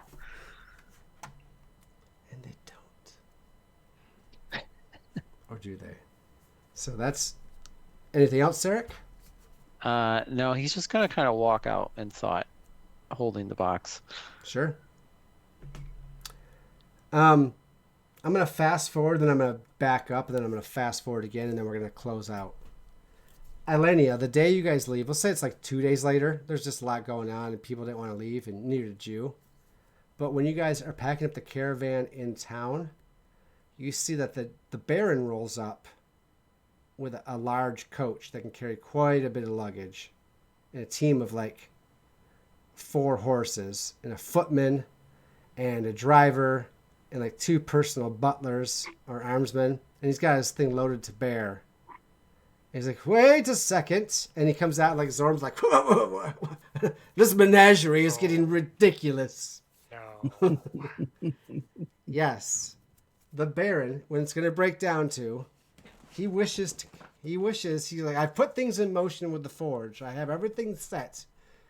But I realize how boring it is here, and I wish to travel. I wish to see Waterdeep. I want to follow Ilenia and the group and see where adventure takes us. I mean, if you can't have some soap opera drama. I mean, what good is it? And, what good is a role playing game, right? And Zorm just throws up his hands. He's like, I don't even care. I'm gonna go out of town. I'm gonna summon an airship to pick us up and fly us back to Waterdeep, or else it's gonna take us 3 months to get there. And by then it'll be dead of winter, and we might have lost the whole thing. And Shrad's like, you can't just get an airship. I can too. I got the chest. Zorm, it's very costly, and they don't like when you do it. An airship. Who wants an airship? He looks around at the group. Everybody's like, what? Clever Paul's got his paw up. It's run by gnomes. They're very, very genius. Yeah. So Clever's just like, oh, me. Something interesting. Magical tech, yes. What is an airship? It's a ship. I mean, the organization called Ship that flies through the air, of course. Beer. Fascinating. Got a whole fleet of them. I don't know why Father can't loan me one. And Zorm's like 60, going on 70, he's talking about his father. His sons are in the business, sir. They got to talk to him. Anyways, so that's all there. my voice is just, my throat is sore all of a sudden. We're going to end there. What Zorm gives you is everybody's going to get 500 gold apiece for getting the Dwarven Journal, which we'll have to come out with a little bit more later on, which is fine.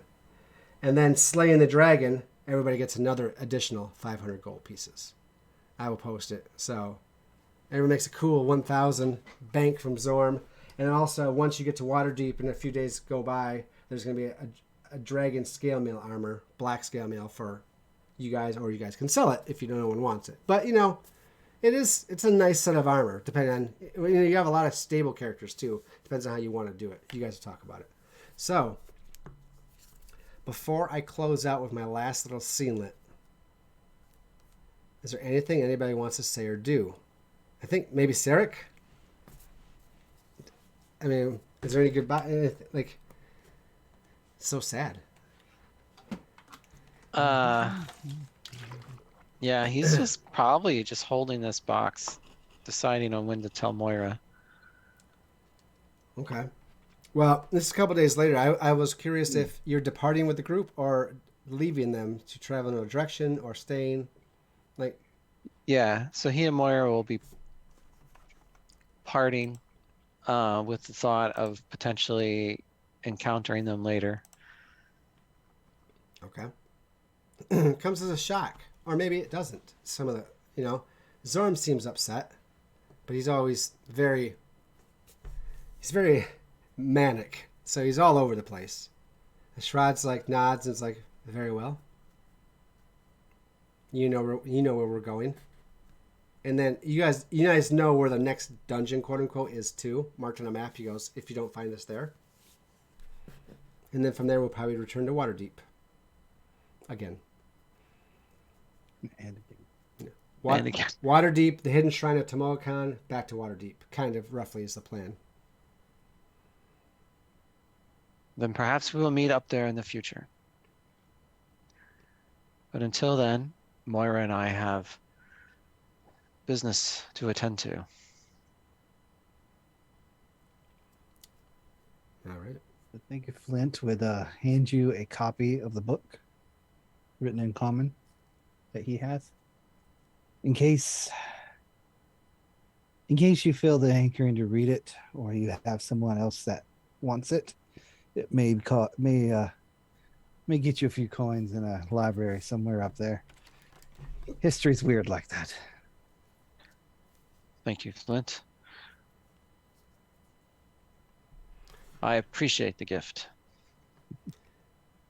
I feel like Ilenia and Moira will have their last banter. It's usually quipping back and forth. There'll be that, going. We would see that scene, and the two would be off either, or they would be staying behind to make out on their travels when they feel like it, right? But otherwise, they don't leave with the group. As the group, now with the Baron in tow, heads out, heading to the south, where Zorm claims he's going to summon an airship to pick you all up and fly you to Waterdeep. Because it's quite a ways away. If we jump real quick, now promise I'll get to it here. Where is my world map? Here we go. All right, so come on, there we go. So you guys are up in the very, very north west corner, right? Stone Tooth by Blasendale, which is to the south, and then you would probably travel. It took you about 6 weeks to get there from Oakhurst. So, saying you're going to go to Waterdeep, which is down here, is at least twice that distance, or not even more. So we're looking at 12. We're looking at about 18 weeks traveling on foot. It's a long time in a caravan, a long time around people. It's a long trip, but because it's cool and it's a rule of cool, and I have a really rich wizard, a really rich sorcerer, I'm going to say airship, because why not give my group an airship? Why not just give them everything, right? At least for the ride. Yep. I mean, it's all going to be off camera anyway. It's going to be like, well, everyone's like, yeah, the airship was really cool. And everyone's like, what airship? I'm not going to see it. It's not in the budget. Everybody's looking. Everybody watching the first episode of Chapter 3, like, did I miss it? Did I miss an episode? Did I miss information? Nope. It just, yeah. So the CGI was too expensive. The budget wasn't good enough for it. Anyway. So anyways, you guys leave. And it's like another night or 2 days, 3 days later, we see Sarek and Moira head out of town in a different direction. But, and let's say, so they would have left in the morning. And what it is it's the mayor, not the Baron, obviously, because the Baron went with you, but it is Mayor Miles Barrick. And he's looking out his window watching the group leave. And you hear, come back to bed, sweetheart. He turns around and he walks past the mutilated corpse of his wife on the ground and returns to bed with a woman under the sheets that has a strikingly familiar face to the librarian that you met down in the dungeon, who is naked under the covers. And she's just like, let us be together again. And he's like, well, of course, my love, of course. And she gives him a big kiss, and I'm not going to get, too softcore here. And she, they start to embrace under the covers. And he's naked the whole time. We see this old dude butt that you always see for some reason. We're like, no one wants to see that. And he gets into the covers with her. And then she's like, and she goes to kiss him, and he just starts shaking, and she's kissing him, and she just keeps kissing him and smiles, and her eyes light up red. And he's just like, he goes ashen gray, and he's just dead. And she's just like, the life force, like vapor from his body, she vapes it in. It stays there. And she's like, dabs the corner of her mouth with a sheet and stands up. She's got these wings on her tail. Returns to her nude human form to get clothing on. And with her back turned to the room, she's like, if you wanted to watch, all you had to do is say so. You don't have to go like you sneaking around on a demon. And we hear a familiar voice, another female voice, familiar, behind her, is like, I know. But you've caused me so much trouble interfering with my sister and her friends that we're going to have to come to an accord, or we're going to have to duke it out.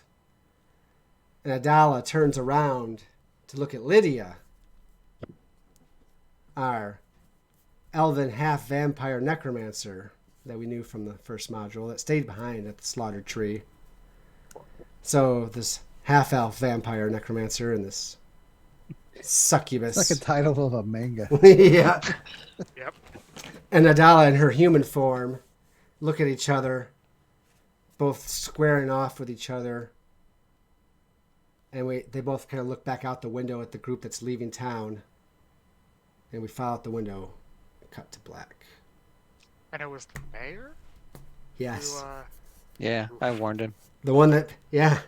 I didn't have that idea to include him in that end scene until Nathan talked to him about it. And I was like, Nope, this dude's dead. This dude's dead. This dude's dead. I'm gonna kill him off. Anyways, You're toast, buddy. so that is the end of Chapter 2 of the Yawning Portal campaign. Chapter 2, The Forge of Fury.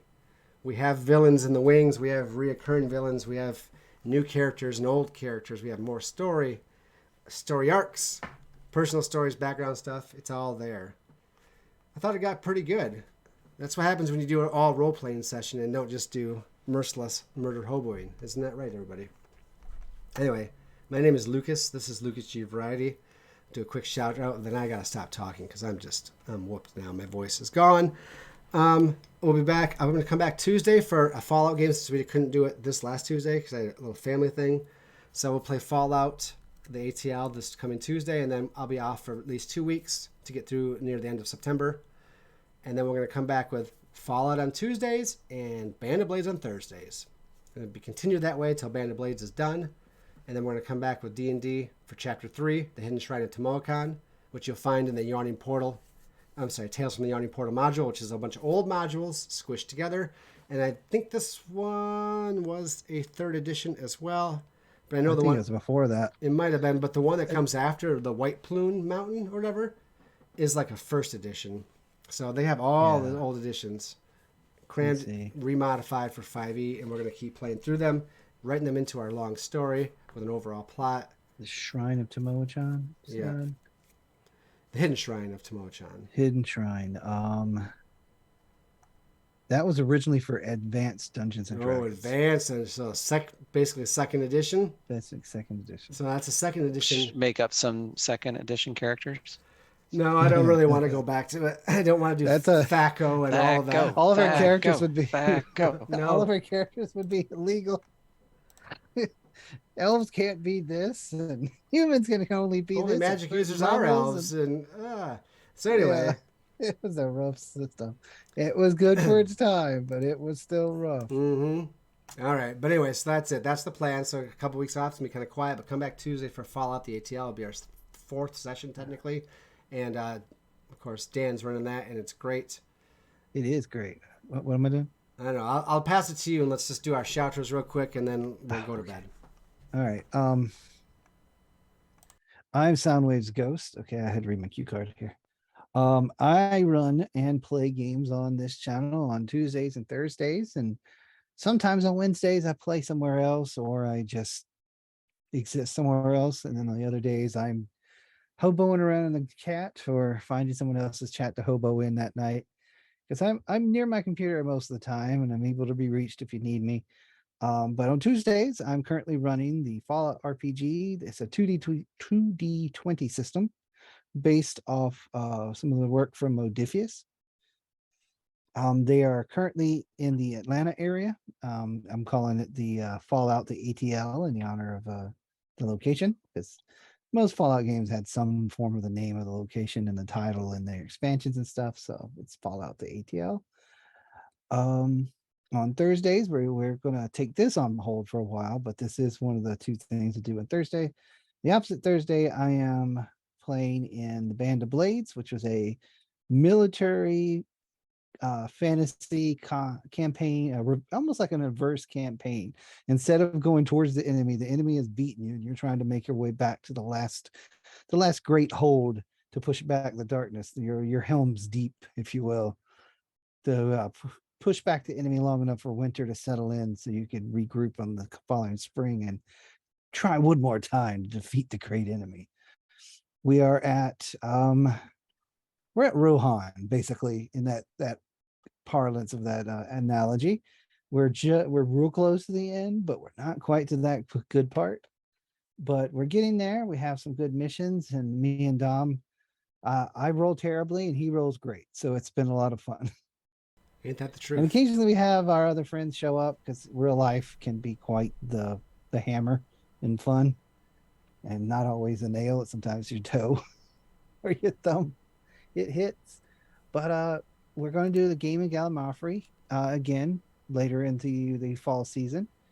So we've got games coming for that. If you're interested in that, come to Lucas's channel. It's going to be in the description below, or you can pop it in chat during a live stream and it'll tell you how to get there. You can talk to us anytime you want. Just ping us. When you show up, we'll say hi, of course, because we want to make sure to say hi. If you want to be in a show and you got some interest in it, the most we require is the basics as far as we're concerned, which is microphone, some video capability, and that's questionable because I mean we've let Frost here stick around forever, and his cameras is more flaky than his roommates. I heard that. I think you were supposed to. But anyway, yeah, just come in, say hi if you want, and that's all you have to do. We don't ask much more than that. Just say hi. If you got some ideas, or as even Luke mentioned before, I forgot to say this, is if you have something you want to see more of, that's kind of what we want to do too. If you want to see something we've never done, we can discuss it, or we can find you someone who has done it so you can see how it's played. That's one thing that drew me to a lot of these channels like this when I was fresh on YouTube, was I wanted to see this game played. And if you want to see a game played and we have done it, we'll direct you to where it is so you can see how we played it. But we do have friends on other channels, and we can show you if they've played it too. It's not just about us, it's about everybody having a good time. So I think that's it. As usual, Lucas, thanks for letting me play. Guys, thanks for playing with me. And I'll pass it down to Lord Sarek's character. Lord Sarek. Lord Sarek of the Woods. Yeah, I'm Nathan. I play Sarek. I enjoyed it. I enjoyed playing Sarek, even though he and Moira are moving on to other pastures. We'll see what I come back with. And thanks, Lucas, for running. Enjoy it, as always. And have a good night, y'all. Who I toss it over to? Just Frost. Frost, give us that beautiful bean footage. Take us home, sir. Okay. Hi everyone. I am Frost Jaeger, the player of Anastasia in the Dungeons and Dragons campaign. Had a great time tonight, and thank you, Lucas, for running the game, and thank you, my fellow players, for putting up with my shenanigans. And that's it, as I and that's pretty much it, as I don't have any social media presence or anything elsewhere. All right, we're out of here then, guys. Thank you for joining. See you on Tuesday, then see you in a couple weeks. Thanks to everybody who's here. Thanks for my players for playing. And we'll see you coming back for Chapter 3, The Hidden Shrine of Tomachan, which will actually start out with a lot of role-playing in Waterdeep before we move on. So there's going to be a lot of stuff going on there. So we'll see you next time. Have a good night. God bless. And good gaming. We're out of here.